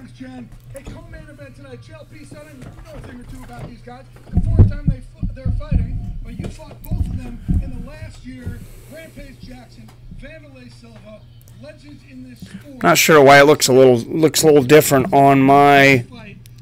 There we go. Breakdown as a fighter, not as an analyst, sure. As a fighter, from what you saw from both those guys in the cage. Okay, listen, when I was getting ready to fight Wanderlei Silva, when I started this with Coach Clayton Hires, one thing that we know. All right. Coach Clayton would always call it a windmill. And he was going to come out, he was going to throw these wide punches. Okay, now I think we're good. Could be a little lower, but That's bad news if your opponent. we'll leave it there. Wanderlei Silva, 35, 13, 25 knockouts. Stand there and allow the opponent to respond. So, and Rampage Jackson. can Wanderlei knock out Rampage Jackson at heavyweight? Is he going to have that kind of power? This is a guy that's fought as low as 185. Rampage comes back with that big hook. That's what caused Wanderlei in their third. Why is it 5 rounds? I don't know. I'm glad it is, though. Rampage Jackson, 37-13, 18 knockouts, 5 subs, Taking him down. He was just such a big guy. 23 finishes. A lot of that was just trying. So, Rampage versus Wanderlei fight history. Of course, the first one was in Pride, November 9th of 2003. Wanderlei knocked him out in the first round. October of 2004, he knocked him out in the second at Pride 28. Then UFC 92, Rampage knocks out Wanderlei December 27th of 2008 in the first round. So these guys have fought 3 times, but the last time was a full decade ago. Seems to be a lot of the reason that Wanderlei won the first time. The first 2 times was the Pride rules, the knees to the head, the kicks to the head, and the foot stomps. Of course, Wanderlei took advantage of those rules more than anybody. All right, I'm going to... Rampage said Wanderlei. Wanderlei said Rampage. And you know what? Rampage also added one thing. He said, I think we would fight at least once every day. There we go. Okay. Melendez and we fought 3 times before, and none of those fights went the distance. He's finished me twice, and I finished him once. I have to knock him out. I want to retire saying, like, you know what? Oh, Rampage? Maybe he is motivated. He says, I have to knock him out. He says, I want to retire. Rivalries in MMA history. Rampage respects Wanderlei Silva. With another knockout over Wanderlei Silva. He says he respects him. Motivated to fight him. The guy And Wanderlei says he respects Rampage, which is they fight, somebody gonna get knocked out. not something normal for Wanderlei Silva. Okay. Sorry that took so long to have a better picture there, but I think hopefully that looks a little better. This is the fight that really matters to me. My motivation. Rampage says, this fight really matters to me. I mean, he does get up for certain fights. And sometimes guys, you know, they've been lethargic in different fights, and then, Y'all know who y'all are. They know what's up with you know, It's one something motivates something. And maybe it's a 4 fight with Wanderlei. weight class. This time if I knock him out, what he's gonna do? He's gonna lead the whole sport. Wanderlei deserves an ass whooping. You got one fan, good for you. Look at Koreshkov's left shin. That's why he can't explode. His left shin looks like a calf muscle, so swollen. Yeah, he was limping bad on that. I know one thing: Diaz versus Poirier fight better happen. Well, Nate Diaz, as much as he was going back and forth and acting kind of silly, he's the one who pointed out he's never dropped out of a fight, even when he's been injured. So I don't think he will. Anyone know a working stream for this event? What's up, the humanity? I do not, sir. This is the only game I know of. 15 years ago, Chapter 4, about to be authored by Quentin Rampage Jackson. Oh, my...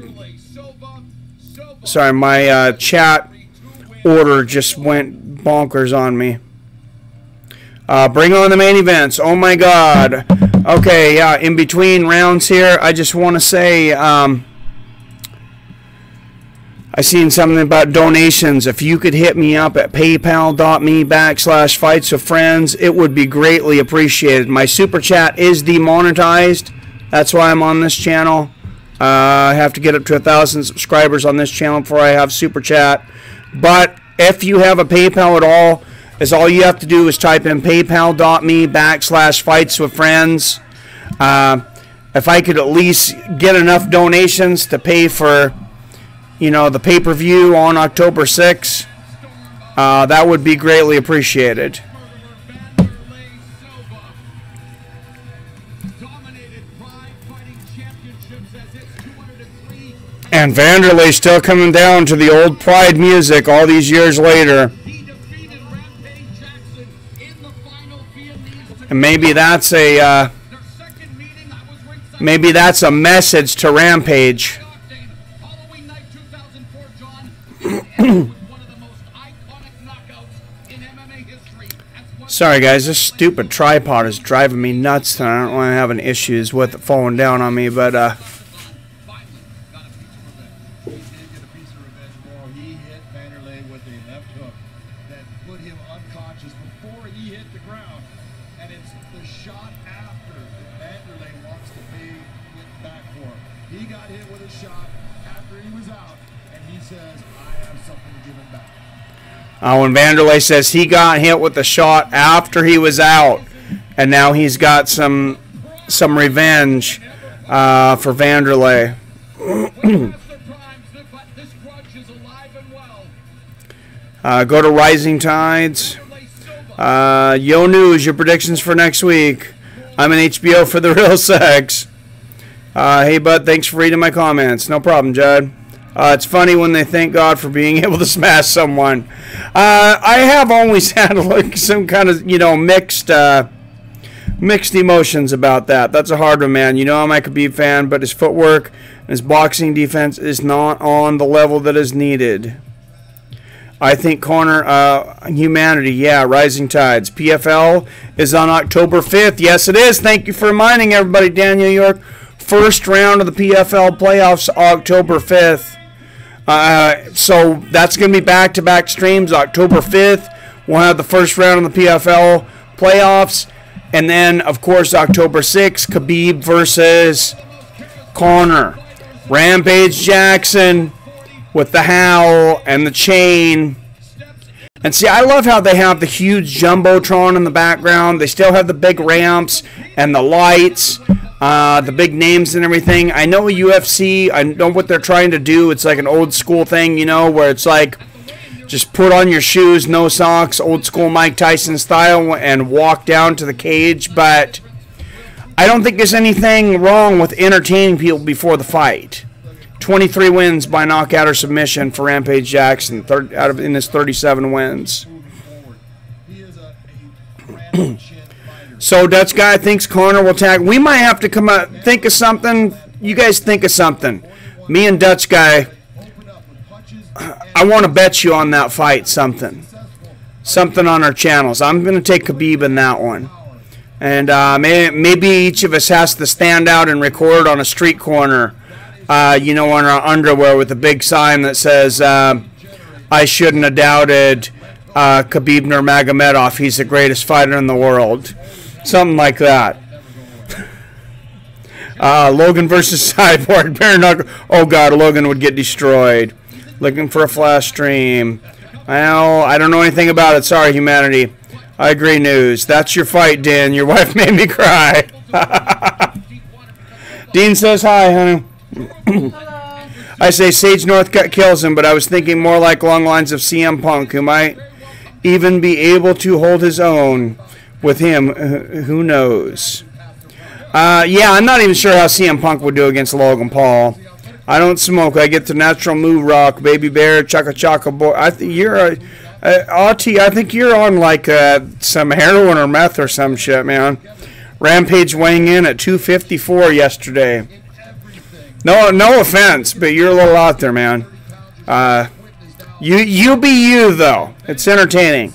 Bellator's Grand Prix is going to take longer than Showtime's Super 6. Dutch guy says he is not prepared. News, Tony or Pettis? Tony. Did the first Rampage versus Silva start yet? They are both in the cage. They are about to announce right now. Hey, Mike, why aren't you allowing donations today? Oh, I'm a bit behind. I seen that earlier. PayPal.me/fightsofriends. I'm always allowing donations. It's just at PayPal. Sorry, man. I have no super chat here, though. You have to have 1,000 subscribers. Rampage Jackson, 6'1", 254 pounds. Wanderlei Silva, 5'10", 228. So, Rampage a lot bigger. I think Tony wins and then fight the Fox News cable next. Oh, it's great. Silva, Rampage will always have knockout power. That's the last to go. You are very correct, Canado. Power's the last thing to go. Speed and reflexes first. Wanderlei Silva, notable wins. Michael Bisping, Dan Henderson, twice against Rampage Jackson, 3 times against Kazushi Sakuraba, and then against Brian Stan and Kung Lee. A legend for sure. Let's see if he can pull out a great performance one more night. You guys are doing Doug's, not me. I've never done Doug's. What up, Mario? Mario in the house. Arcade, nah. This is going to be a KO. They both love stand-up fight. I hope so, man, as long as they don't get tired. What's up, bro? Normal wins for Rampage Jackson. First round knockout of Chuck Waddell, Dan Henderson, King Mo, Wanderlei Silva, Lyoto Machida, and Keith Jardine. Former UFC heavyweight champion of the world, Quentin Rampage Jackson. And it seems pretty apparent that this is a Rampage crowd. A lot of cheers for Quentin Rampage Jackson. Oh, and Wanderlei's got that old school stare down thing. Rampage is giving him that serious look, but Wanderlei's not playing.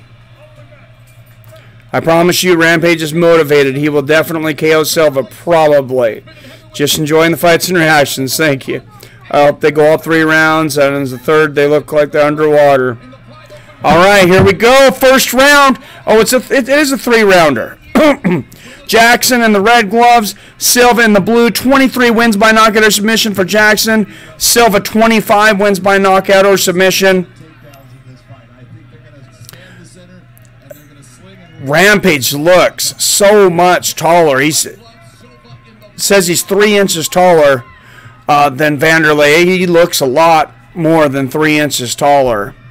I think Wanderlei looks like he's about 5'8". Lands a jab, lands there for Wanderlei. Rampage moving forward. Wanderlei looks to be looking for the counter. Oh, nice 1-2 there for Wanderlei. And, of course, back in the day, he would go into what they call it, that berserker mode. And Rampage just got that huge right uppercut you got to look out for. And Wanderlei's keeping his gloves really far apart right now. He's moving to his left away from the right hand. Well, actually, he's moving into a straight right. He's moving away from the right uppercut. So he's actually, whoa, big right hand, a left hook for Wanderlei Silva. And Rampage moves right through it, and he's moving forward. These guys want to bang. Rampage needs to get in there and just wing. He's right in striking mode. Oh, and a nice right hook to the body there for Rampage. And Wanderlei clinches. He might have hurt Wanderlei to the body. And a right hook up top from Rampage. They're in the clinch here. Nice knee to the inside thigh there for Rampage. Wanderlei throwing hooks off of the fence there. These guys are very powerful, even in the clinch. Oh, and a nice knee to the body and a left-right hook from Wanderlei, and he goes for a knee to the head. And Wanderlei says, come on. And he is in that Thai boxing fight stance right now is Wanderlei. Whoa, and he goes for an axe kick to the head over Rampage's head. Rampage goes in for a 1-2 to miss. That would have been incredible if it landed. Oh, big right hook for Wanderlei. He is throwing winging shots. Like I said, there's a pretty good sized advantage for Rampage in this one, but I know Wanderlei's got enough power to knock him out if he lands correctly. He's got power and precision. And Rampage moving forward. He's right in range with that jab. He's not pulling the trigger. I'm not sure why. Oh, nice jab and a body kick. And Rampage misses awkwardly with a right hook. He missed by a mile. Nice 1-2 and a right hook for Wanderlei. And he ducks out of the way of the left hook from Rampage. Great boxing so far from Wanderlei Silva. Rampage looks very slow. Very, very slow and sluggish, even in his striking. Wanderlei easily able to get out of the way of Rampage's punches so far. Nice jab, straight left there for Wanderlei. Oh, big right hand over the top for Wanderlei. Rampage tries to come in with hooks, but just clinches up against the fence. Minute 15 left in the first round. And Rampage lands a right hook in the clinch there. Oh, big right elbow and a left hook there from Rampage. That was his biggest shots of the match. Less than a minute left in the first round, and they're standing in the center of the cage. Oh, Wanderlei lands a front kick to the face of Rampage. That barely grazed him. Nice knee to the body from Rampage there. But Wanderlei just kicked Rampage right in the face. Rampage touches the back of his head to try to tell the referee, hey, watch out, this guy's hitting me in the back of the head. A couple nice body shots there from Rampage. Now Wanderlei's going to look for that tie clinch. He did. He tried to get to go in the back of the head, and Rampage was able to pull him down. Oh, Rampage goes with the combination, and Wanderlei comes out of it. Oh, they both land big bombs. Big right hand from Rampage, big left hook from Wanderlei, and Rampage is moving forward. Now he's calling Wanderlei to come to him. Wanderlei says, you come to me.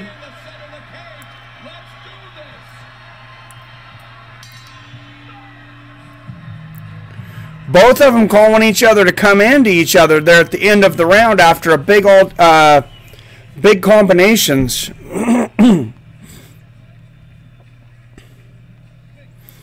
Weighing in at 254, not seem very motivated to me, but we'll see.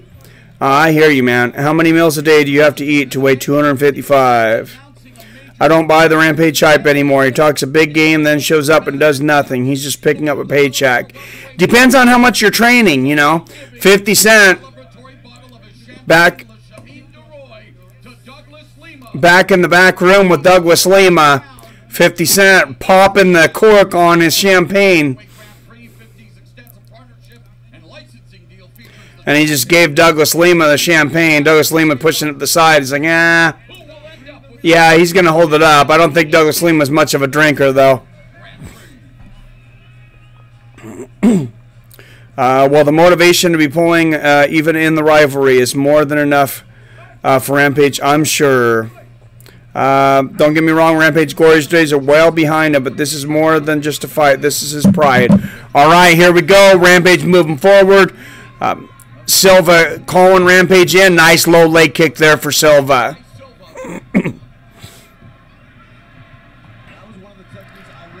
And these guys exchanged several times, exchanged power shots in the first round, and I expect even more action here in the second round. Oh, big jab. They exchange jabs and a big right hook there for Wanderlei, and Rampage moves right through it and continues to come forward.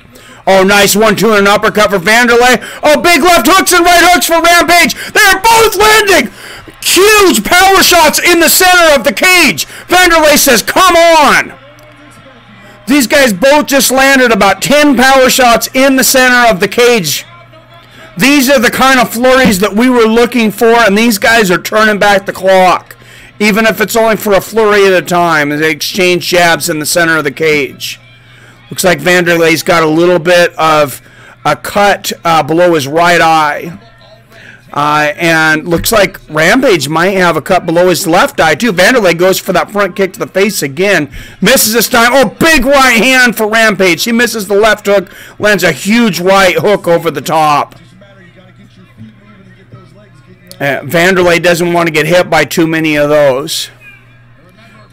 Oh, Wanderlei goes for a big right hook. Nice block by Rampage.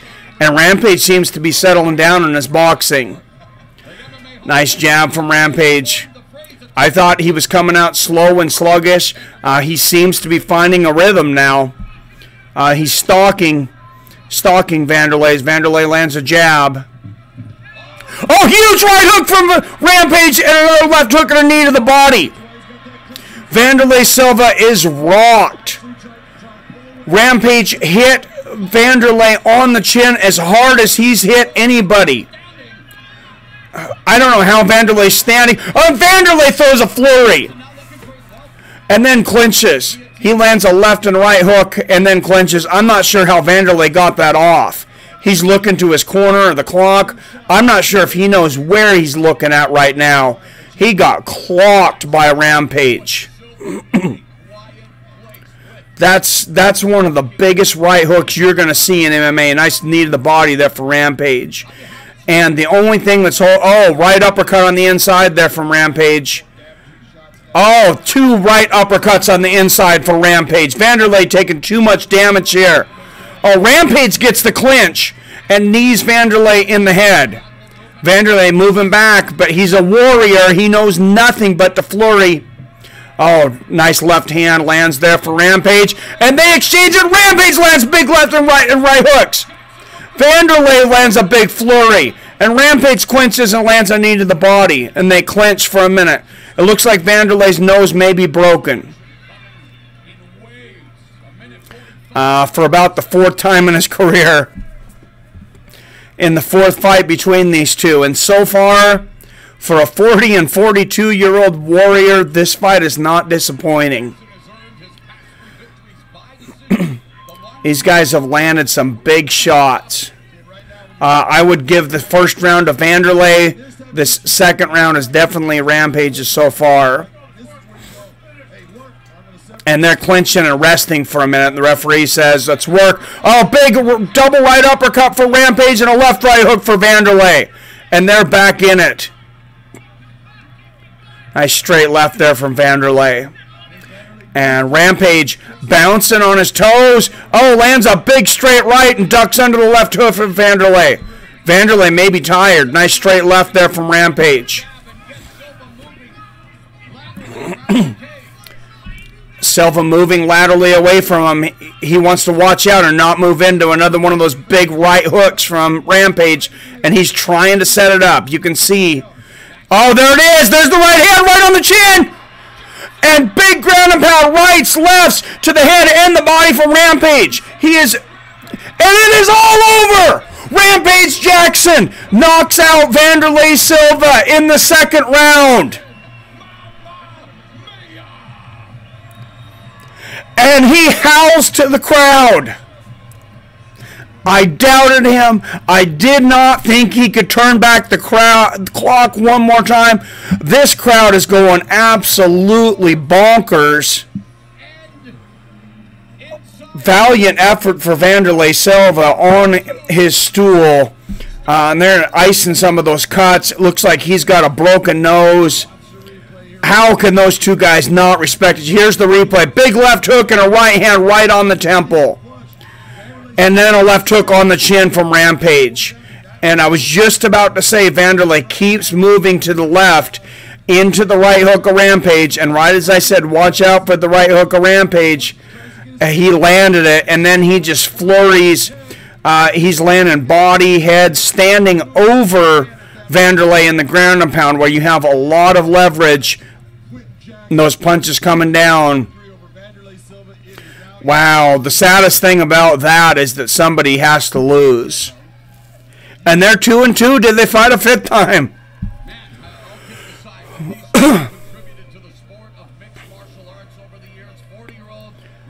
Wow. I did not think he would turn back the clock. And they both did. They are at 2 wins apiece.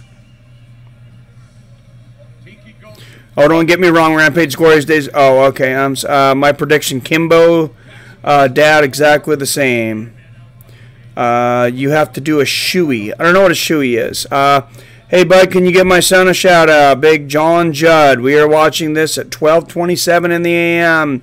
Well, John Judd, thank you for watching Fights with Friends at 12:27 in the morning, man.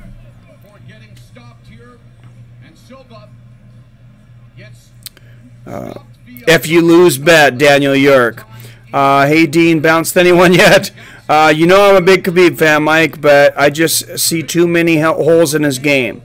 That's not a problem against other fighters, but can become a big problem versus Conor, bro.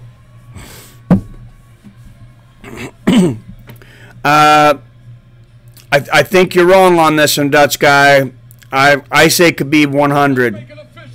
100%. I see very little chance that Conor can win this fight. If you watch that fight, them last two punches didn't even touch Wanderlei's face. You be you, Mike. Zati at Dean Hamper. Megadeth Tornado of Souls. John Judge, you the man. Don't let no farmer talk back to you, champ. Let's go, Silva. They both washed up the axe murderer. KO, let's go. Who is the best berserker tonight? Well, I've been a Pettis fan since the Tap Out show, so I got to go with Pettis. Oh, and Big Beyond McCarthy to interview at Rampage. He just said all the respect in the world for Wanderlei. Anyone remember Silva with hair? I don't know if he was born with hair. I think Glass Chin is the best fight nickname for Wanderlei. He took a lot of hard shots tonight, though.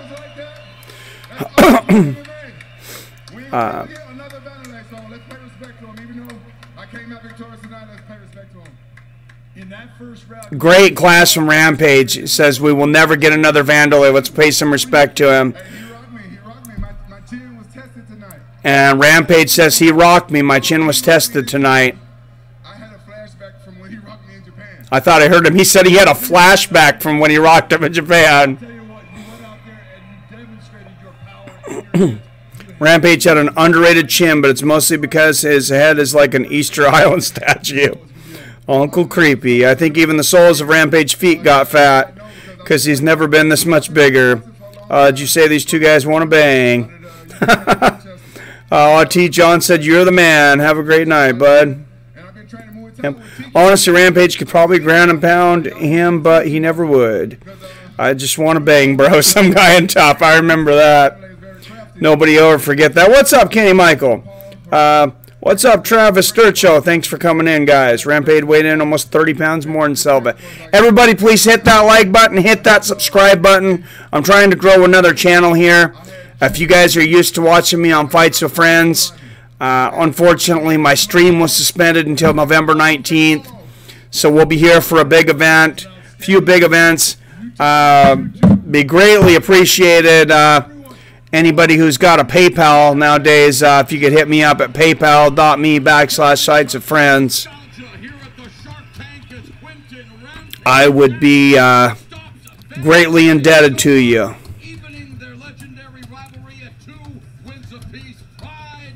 And I'm sure we'd all talk about how awesome you are. Rampage Jackson getting a little emotional there. Guys, that's what you love about this sport. New subscribers, Gibson Les Paul and E. Judd. Thank you, guys. Paintman 1970, Kenneth Wong. Some newer subscribers. Everybody who's subscribed since I came over here. Most of you guys are new over here, subscribers, I know. So thank you very much. 87 people in here coming in for the main event. I was starting to wonder if YouTube was going to allow me to get the reach that I was on Fights with Friends, but this is doing pretty good. So I'm pretty happy with it. If anything, I'm getting minutes and subscribers. So yeah, like I said, thank you guys for the subscriptions. Hit that like button, and anybody who's got PayPal, I would greatly appreciate some help running this thing. But I just appreciate you being here. You tell me why Gergard wins, and you tell me my words. I'll go first because Gegard's too big. I will not argue for you that Gegard is the better fighter. I don't know that I believe he is the better fighter, but he's big enough to win. He's big enough to take. Oh, wow. Chell says he does not know that Gegard is the better fighter, only that he is the bigger fighter. Gegard is big enough and strong enough to get up off the bottom and he go down, and Gegard can kick by. And that's kind of my take on this. There's no doubt about that. But the one thing that Rory has going for him is he's a technician. Why don't you just let me bang, bro? Let me bang. Which guy's black? Oh my God. Like Rory said this week, he's like, I'm gonna The scene from The Ultimate Fighter is so cringy. I almost died inside every time I watch it. That I piss my pants laughing. Who watched the first season of Ultimate Fighter? My wife says she did. She watched the first 3 seasons with me. I will never forget. I think it was the first week. One of the first things that happened is Chris Lieben. I can't even remember the kid's name, but he was this Canadian kid that he was probably in over his head. He probably shouldn't have been there. They called him Strange Brew, but Chris Lieben pissed on his pillow. And it's pretty disgusting, but I mean that was a wild start to the show. There was so much wild stuff in that. You know, a lot of it was Chris Lieben, drunk, ripping that door off, attacking Josh Koscheck. You know, the insults to Chris Lieben. I'm having flashbacks now. Josh Koscheck, you know, calling Chris Lieben a fatherless bastard. Then when he knew he was drunk, you know, apologized. And then when he knew he was drunk and he was upset, Lieben, you know, was outside sleeping. And Josh Koscheck comes up by the pool and sprays him down with water. And that's when Lieben comes in, tears the house apart. What's that? Was he crying, Lieben? Oh, he definitely was. He was really drunk. If you haven't seen the first season of Ultimate Fighter, go back on Fight Pass and watch it. I still think it's the best. Rampage got that DC body right now. Trying so hard to watch through the glasses. Mousasi versus Macdonald. JT360 MMA. Let's go. And that's how Rampage is going to catch him on the counter. Punch. Knock him out like you did last time. A bit behind here. I thought Silva was Cyborg. He is with the wig. I can only land 4 power shots. And oh my God. My God, comedic. That was pretty good. Please keep head still and stare into screen. Well, I'm reading the... Oh, you're trying to see off the glasses. Reading the comments, bro. Young Rampage was a monster. Still is. But you know what I'm saying. Will this be the first time you see a corner use an in-swell and follow up with a Big Mac? I love the clip of Wanderlei calling out Chuck Liddell when he says, I want to F Chuck. I mean, fight Chuck. Get these in McRib at least. Big Mac. Why are you guys always talking about McRibs? Who knows that I am on a constant search for the McRib? And I don't think I've seen one in like 2 years. Wanderlei is notorious for hitting people in the back of the head. Yes, he is. Wanderlei lives the bro. Oh, I'm gonna move ahead in comments because I think I'm way behind on you guys. All right, let's go. Gegard is a great fighter. It's not just size. He's been the smaller guy lots of times. He fought heavyweights. Shamrock versus Franklin. That was great. Yep, Chris, the fatherless bastard Lieben, says humanity. Such a horrible insult. Your wife is a saint for letting all us crazy-ass people into your world. Yes, she is. Rory Macdonald, 14 wins by knockout or submission. No, I let them all in because then you go away for a little while. Diego and the aliens. Do you remember Tony Ferguson getting drunk in the house and attacking that guy? Yeah, Diego Sanchez was drunk and Josh Koscheck told him aliens were coming to get him and Diego freaked out. Was hilarious. I don't remember Diego getting drunk. Do you remember that, Cassandra? No. He says Josh Koscheck got Diego Sanchez drunk in the house and told him aliens were coming, and Sanchez was freaking out. I'm going to have to look that up. That's Josh Koscheck. John Matson, you are the man. Thank you for the $10 PayPal donation. Thank you very much, sir. That is greatly appreciated. Everybody take your hat off for John Matson. You are a saint, my friend. And I love your fine ass. Douglas Lima, who we saw earlier tonight, advanced to the semifinals of the welterweight Grand Prix. And oh yeah, Rory Macdonald, last man to defeat the Try the Burger King food lettuce. Burger King foot lettuce. What's a foot lettuce? I don't know. I've never had a McRib. Yeah, Rampage is the aging lion. Hope Rory wins. Gergard is a cocky guy for someone who ran from the big leagues. Well, to be fair, he should have gotten a title shot a long time ago. And it sounds like he got a pretty damn good deal over there in Bellator. And they are announcing him right now, the dream catcher, Gergard Mousasi. He's making his way down to the cage. The Bellator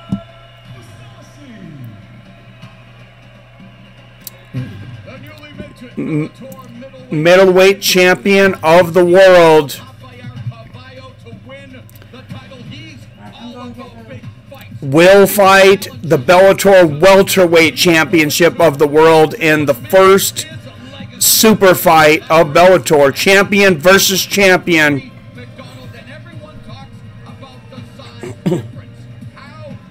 I don't really care who wins this next fight. I just want to be a good one and then put both their efforts. I hear you, man. Mikey, Rampage versus winner of Tito versus Chuck. You're welcome, Golden Boy.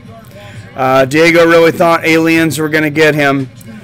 Who here remembers? I'm going to have to check it out. Remember when Koscheck said he was going to motorboat GPL? Oh, my God, GSP's ass. McRib is the best thing McDonald's has ever done. I agree, Judd. Tell the 6 dislikes to send me location. Send me location. I think part of it was Diego needed to throw up, and they were keeping him in his bed. Oh, God. I laughed when Koscheck said about fighting GSP. I don't like losing, especially to a French guy. Gergard Mousasi, 44-6-2, only 33 years old for all the wars he's been in. 6'2", 184 pounds.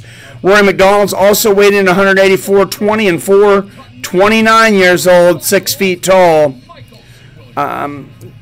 So Rory 4 years younger, 2 inches shorter, and they both come in right next to the 185-pound limit. Dutch guy was mentioning that this is maybe the first time that Gergard will be the bigger guy. And it sounds like he's looking pretty excited about that. Who won Rampage? Silva. What's up, Chief? Rampage knocked him out in the second round, but it was a war, man. Ariel Mendez. What's up, Ariel Mendez? Bolsonaro. This is such a great fight. I bet Rory could beat Rampage. Actually, imagine that. I bet he could. Diego got drunk and wanted to fight Bonner.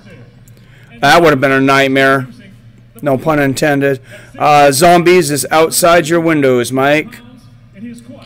I know Josh Koscheck was trying to get under his skin left and right. Gergard out-muscled GSP, who is a very physically strong guy.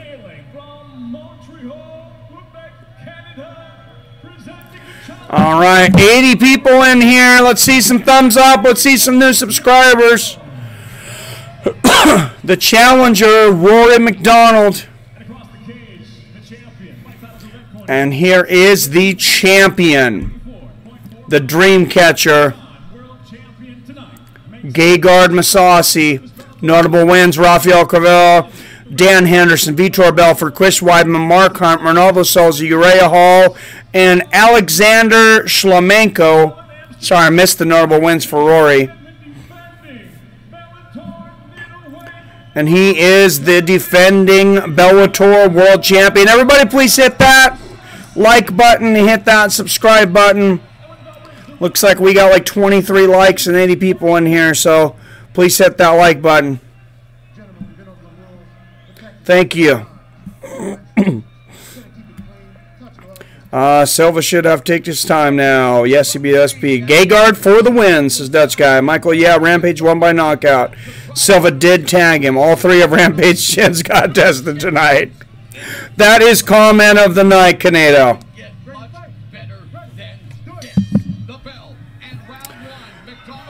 All right, here we go. Rory Macdonald, Gergard Mousasi for the 185-pound championship of the world. Right hand lands for Mousasi. Oh, Rory lands a jab and comes in with a big right hook that misses. Mousasi is a technical master. Nice low leg kick inside. And, of course, Rory just an absolute animal. And you almost have to kill this guy to put him out. Not knock on wood, because we don't want to actually see that. Oh, Rory really reaching with the left, flying left hook here. And here's something that maybe we don't think about is a lot of these guys fight out of their weight classes.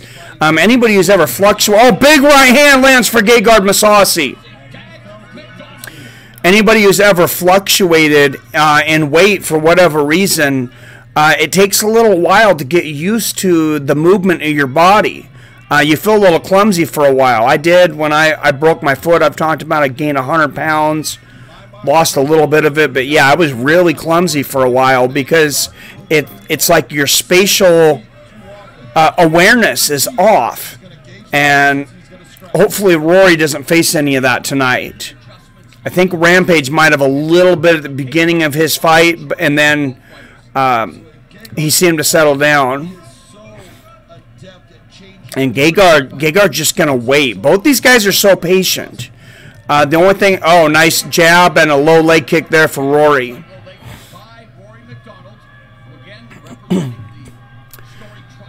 Sometimes when you get two patient guys into a fight, though, you can end up with some frustration. Oh, nice fast leg kick there from Gergard Mousasi. Oh, and a nice left hand from Mousasi. Mousasi seems to be the more accurate so far. Just a couple minutes into this fight, though. It's really hard to tell. Rory misses a left hook there. Oh, big right hand over the top for Rory.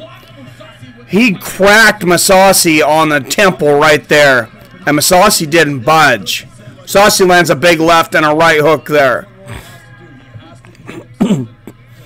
Rory's got to crack Mousasi tonight. Nice left hook to the body there for Macdonald. Oh, nice leg kick and then the jab up top for Gergard. Oh, he's got that jab working. He's landed several jabs there. Gergard's got a great jab. One of the best in MMA. And the jab's, of course, one of the most underutilized weapons in MMA.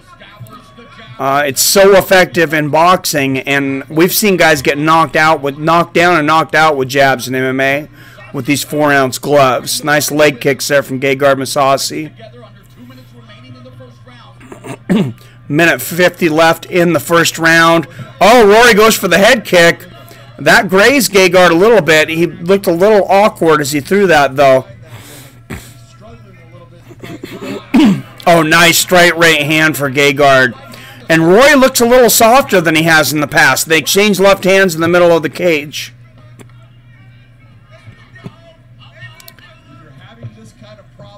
Minute 20 left in the first round. Nice front kick to the body there for Gergard. And Rory's got a cut on his forehead from something. Probably a grazing shot. I didn't see any heads clash. Nice straight right there for Gergard. Oh, Rory goes for a big right hook and misses. He's got to really be careful with those mistakes. Gergard will make you pay quicker than anybody. Another great couple jabs from Gergard Mousasi. And he's just got a solid snap-back jab. When you have guys with a power jab in MMA, it's not like a jab in boxing. And he could definitely floor people with that jab. And he lands a double jab there. Misses the right hand. Gergard continues to move forward. Some booing from the crowd here, but This is a 5-round fight. These guys aren't in there. Some of them maybe don't quite realize what's going on. Nice body kick from Mousasi and a low leg kick. Mousasi he's a workman-like guy, and will Rory get affected by the crowd if they start booing? Rory lands a left hook over the top. Oh, nice front kick to the body for Rory to end the round, but that round definitely goes in the books for Gergard, in my opinion. All right, how many comments did I miss from you guys?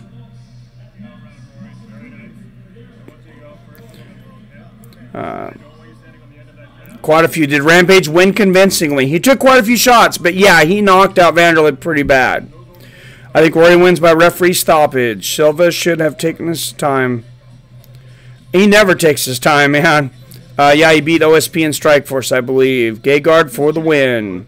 Michael, yeah, Rampage won by knockout. Silva did tag him. All those. Oh, I read that one. Uriah Hall should have never beat Mousasi. No, it was a fluke for sure. Here we go. Red King versus the Hairy Rat. Come on, people. Let's get Mike to 1,000 subs. Thank you, Judd. Yes, everybody hit that sub button. Must have been at 205. Yeah, I think he'll be too big for Rory. Now, this is very interesting. Let's go. What's up, Sheila Stephanie? Tag rooting both Rampage and Silva, so don't matter to me who wins. Rampage won, though. Wanderlei Silva simply could have been more strategic, yes. Yeah, he beat Ovens at 205. Oh, nice body kick to start out the round there from Mousasi. And Big John has that first round the same way I did, 10-9 Mousasi.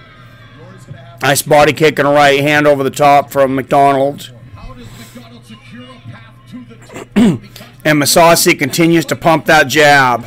Oh, wow. Snapping back Rory's head. Those are hard jabs. Oh, wow. Right on the chin. And those aren't jabs. Those are left hands. Oh, whoa. Rory does a kind of a weird takedown attempt and then rolls, and he ends up with Gergard on top of him. Gergard landed some ground and pound. I'm not sure if he slipped or what in the world the strategy was there, but Gergard or Rory may have just wanted to get Gergard to the ground. Not quite sure why, because Gergard is a master on the ground. A couple of nice body shots. Oh, Rory's bleeding from that nose again. I think his nose is broken again. I think Rory Macdonald breaks his nose every fight, though. A couple of nice right hands there from Gergard Mousasi from the top. And body shots from Gergard. Rory looks like he's wishing he wouldn't have went to the ground now underneath Mousasi, taking some punishment. And as Dana said, in today's MMA, size does matter. And as you see guys go up in weight classes to fight bigger fighters. Oh, that looked like a headbutt from Mousasi. No, it was a hammer fist from Mousasi, actually. Rory tries to throw his legs up for an armbar, but Mousasi landed several hammer fists. 3 minutes left in the second round. Oh, nice body shots there from Gergard. Oh, and a nice elbow over the top from Gergard. Gergard looking like the 185-pound champion tonight. And Rory Macdonald looking like a challenger in a weight class that's 15 pounds above his natural weight. Nice elbow and a big left hook from Gergard. And maybe that's why the odds are the way they are. Oh, Gergard holding Rory with the elbow as he hammer fists with the left elbow as he hammer fists with the right, and a big right hook on the chin. This is some brutal ground and pound. And now he's got his arm wrapped around the back of the neck of Rory, and he's spinning. He's going for an arm triangle here. Oh, he was trying to. Oh, and he just transitioned to a full mount. So he faked the arm triangle there to transition into full mount and just land. Oh, he's landing big elbows on the top of the head, big left hooks. Oh, big side elbows. He is punishing Rory Macdonald. Huge elbows. Herb Dean might be close to stopping this one. Rory's covered in blood. Big left hook, smashing elbows. Rory's head's bouncing off the canvas, covered in blood, and Herb Dean stops the fight. Gergard Mousasi retains the middleweight championship of the world. Second round knockout of Rory Macdonald. And that was a scary performance. Absolutely dominating. And Gergard Mousasi looks like he could fight 2 more times tonight. Here comes Rory, rolls in for that, trying to get Gergard down. Wow. But in getting him down, brings Robbie Lawler is such a savage to have beaten Rory twice. Who has the longer reach? Gergard had a longer reach by 2 inches. But, of course, I agree, Wanderlei could have been more strategic. But that's not Wanderlei's style. His nickname is the Axe Murderer, not the Chest. They both have great jabs. Yes, Rory might get a gift. No. You were all surprised at how this fight unfolded, John. No, I'm not. We talked about this. I wish Van would have got Rampage in plum clinch.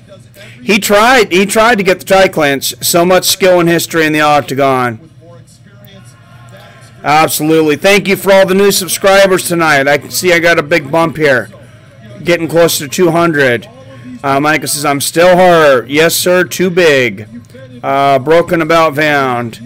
Mousasi really is such a beast at this point in his career. He's so underrated.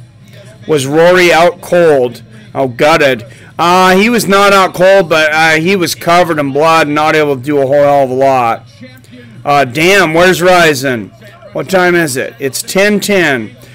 So Rizin is in 50 minutes, man. I got pretty much just enough time to set up, but man, welterweight world champion Rory Macdonald, still the welterweight world champion, but after that beating, man, how much is he looking forward to fighting everybody in that division in that tournament? Damn. Who would you want Mark Hunt to fight, Mike? Mark Hunt is fighting in Australia. His last fight in Australia. Ladies and gentlemen, inside the Bellator cage, referee Herb Dean steps in, waves off. Let me get the name. Unanswered strikes. Official time 3 minutes 23 seconds into round number 2. The winner by TKO and still Bellator middleweight. Wow, and we'll see what he says in the interview here, but still champ. Who is he going to call out?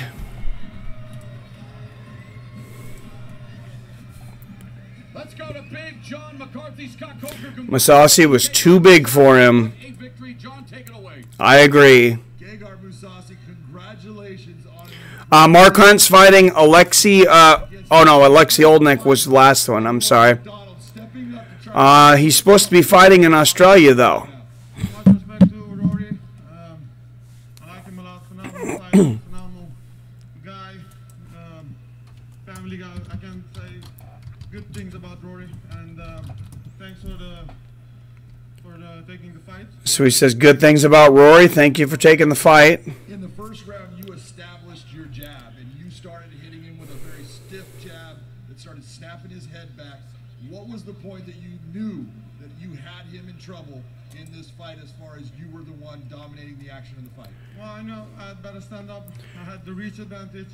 I felt like I had the speed. So I have an announcement for a fighter coming on here soon too. I think a lot of you guys are fans of him. For the takedowns and take it over. Once he tried to shoot from underneath your legs, we talked about that before, that 50-50 was scrambling for him. You got position, you sliced through to half, then you sliced right over into mount. Once you got mount, did you know that you had it? Magny versus Ponzinibbio is coming up. That's going to be a big one. There's a lot of big Yeah, he done perfect. This is the fight. events coming up. He said, Gergard says the fight went perfect. I turned up a little. If he wins, with a lot of drug testing for Machida.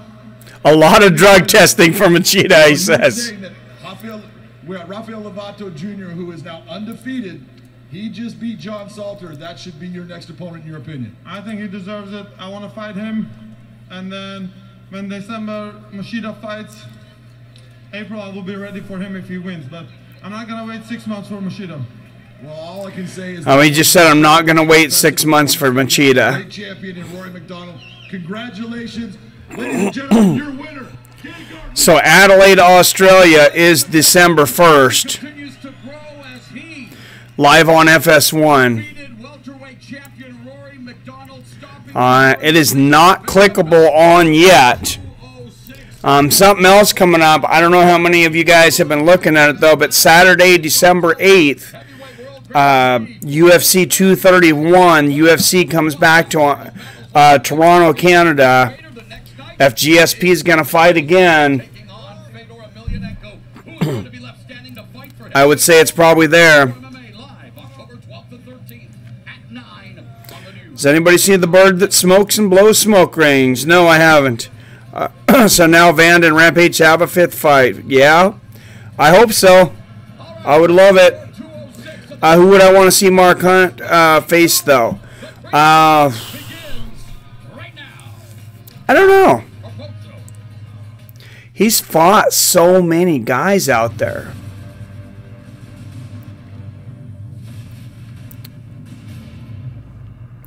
Underrated champ for real. Mousasi's too big for... Yes, he definitely is. Set up, brother. Let's get Rizin happening. All right. Yeah, we're 45 minutes from Rizin. I'm going to set that back up. You guys want to see some Japanese MMA rules, kicks to the head, knees to the head, stomps to the head. Back in the old school. We're definitely going back old school in about 45 minutes. Said he is going to fight the #1 contender first and then Machida. Yeah, I seen that. Not witty enough to answer the question, so you repeat the question. Well, thank you for commentating the fight because it was even better than watching the food fight live. So I'll be back for the next one. Well, thank you, Arcade Chaos. That is a huge compliment, sir. Just Machida won't be ready in time, so he will fight the mandatory first, even though it's not a mandatory, obviously. A bit underwhelming. Rory got stopped quick. I believe this was the biggest and the greatest fight card that Scott Coker's ever put together. I can just share my own anticipation with you, tell you I've never looked so forward to a Bellator fight card. I would like to say this, though, because Yes. I agree with what you just said. And Chael just said this is the biggest Bellator card that was ever put on. Greatest fighter in the world. When you talk about, I believe this is his 8th win in a row. I would need to look at the fighters. I agree. I mean, that some of the fights definitely didn't live up to the hype. On paper, it was definitely, you know, it was definitely there. As an overall card, I'd rate it a B-, and I think that might be a bit generous. I don't think the UFC gets away with a with a pay-per-view like that.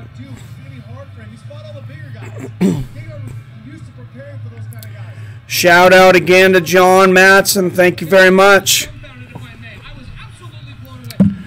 for the donation, sir.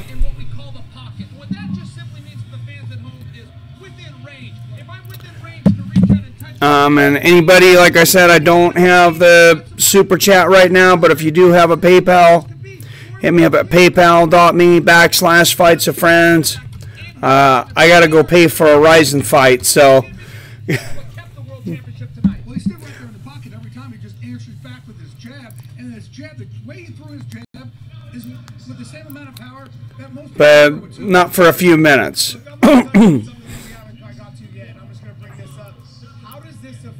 It's just Machida won't be ready in time, so he'll be fighting the mandatory first, even though it's not a mandatory, obviously. Yeah.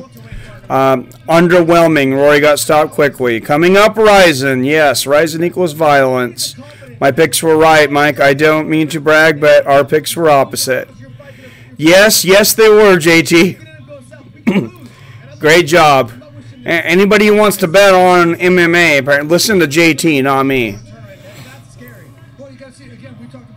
It's a good thing that McGregor's becoming part owner, because maybe he can treat the fighters better, having a little say, and not so many of them will jump ship, because it's looking grim for UFC right now.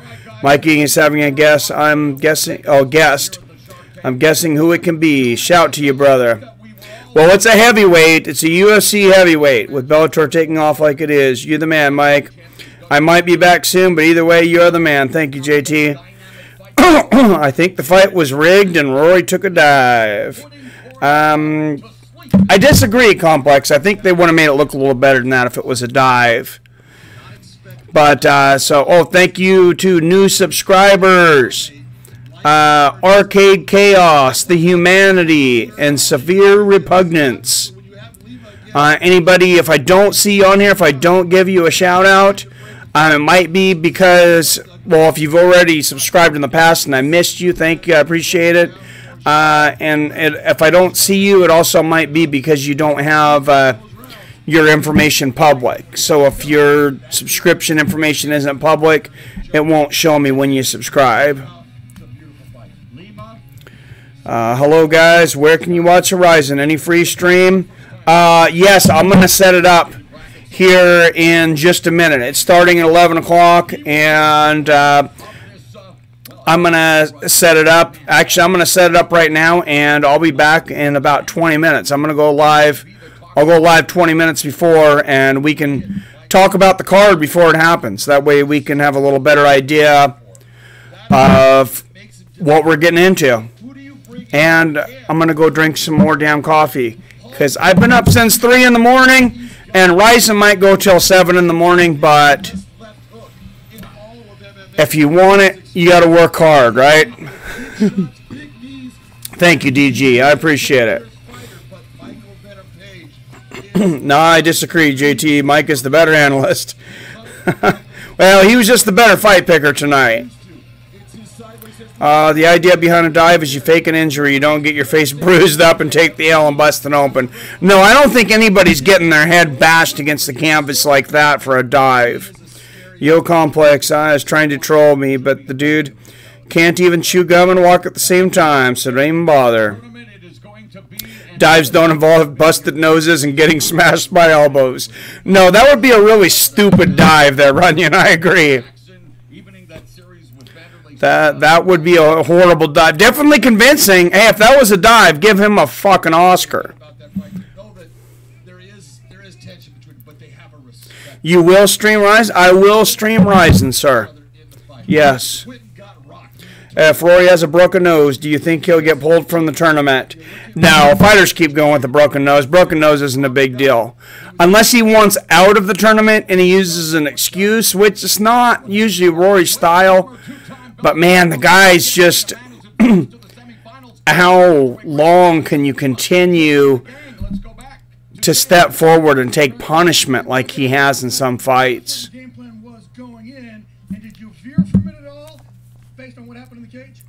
I don't know. Comedic just buried it. Also, Champ would have been a better result. Tungle Team never die. Thanks. No problem, man. And who are they interviewing here? Oh, they're interviewing Pico up at the broadcast table here. I am curious to see who he fights next. He was great. God bless Rory's nose. Thank you, Jason Azevedo, for the donation on the last show, or at least from September 8th. You hit me up with a good donation. Thanks again for that. I appreciate you guys. Definitely helps out a lot. Dave Bell, hello there. Just watched your Rizin 13 preview vid and clicked link to here. All right, Dave Bell, I'm glad I stayed on for another minute so I can tell you right now I'm going to set up the Rizin stream here in just a few minutes. So this stream's going to die. I'm going to change the picture, change all the information, and go straight over to Rizin. I told him I don't bother. He's not funny or witty or clever. Just lame. He'll try to jab at me for some reason. Be right back. All right. Jason says, no problem. Well, I appreciate it, man. All right, guys. I'm going to shut this one down for just a minute, but Rizin is coming right back up. I should have this stream back up. What time? Within about 20 minutes. So make sure you have your notifications turned on. Make sure you hit that thumbs up and subscribe button before I cut here, but like I said, I'll be back in 20 minutes. Complex, that was full time. Pumped to see Bob Sapp get his first win of his career. He's 11-20. He got some wins back in the day. But God, yeah, that guy's horrible now. All right. I will see you guys in about 20 minutes. As always, I love you. I respect you. And I'll see your fine asses very soon.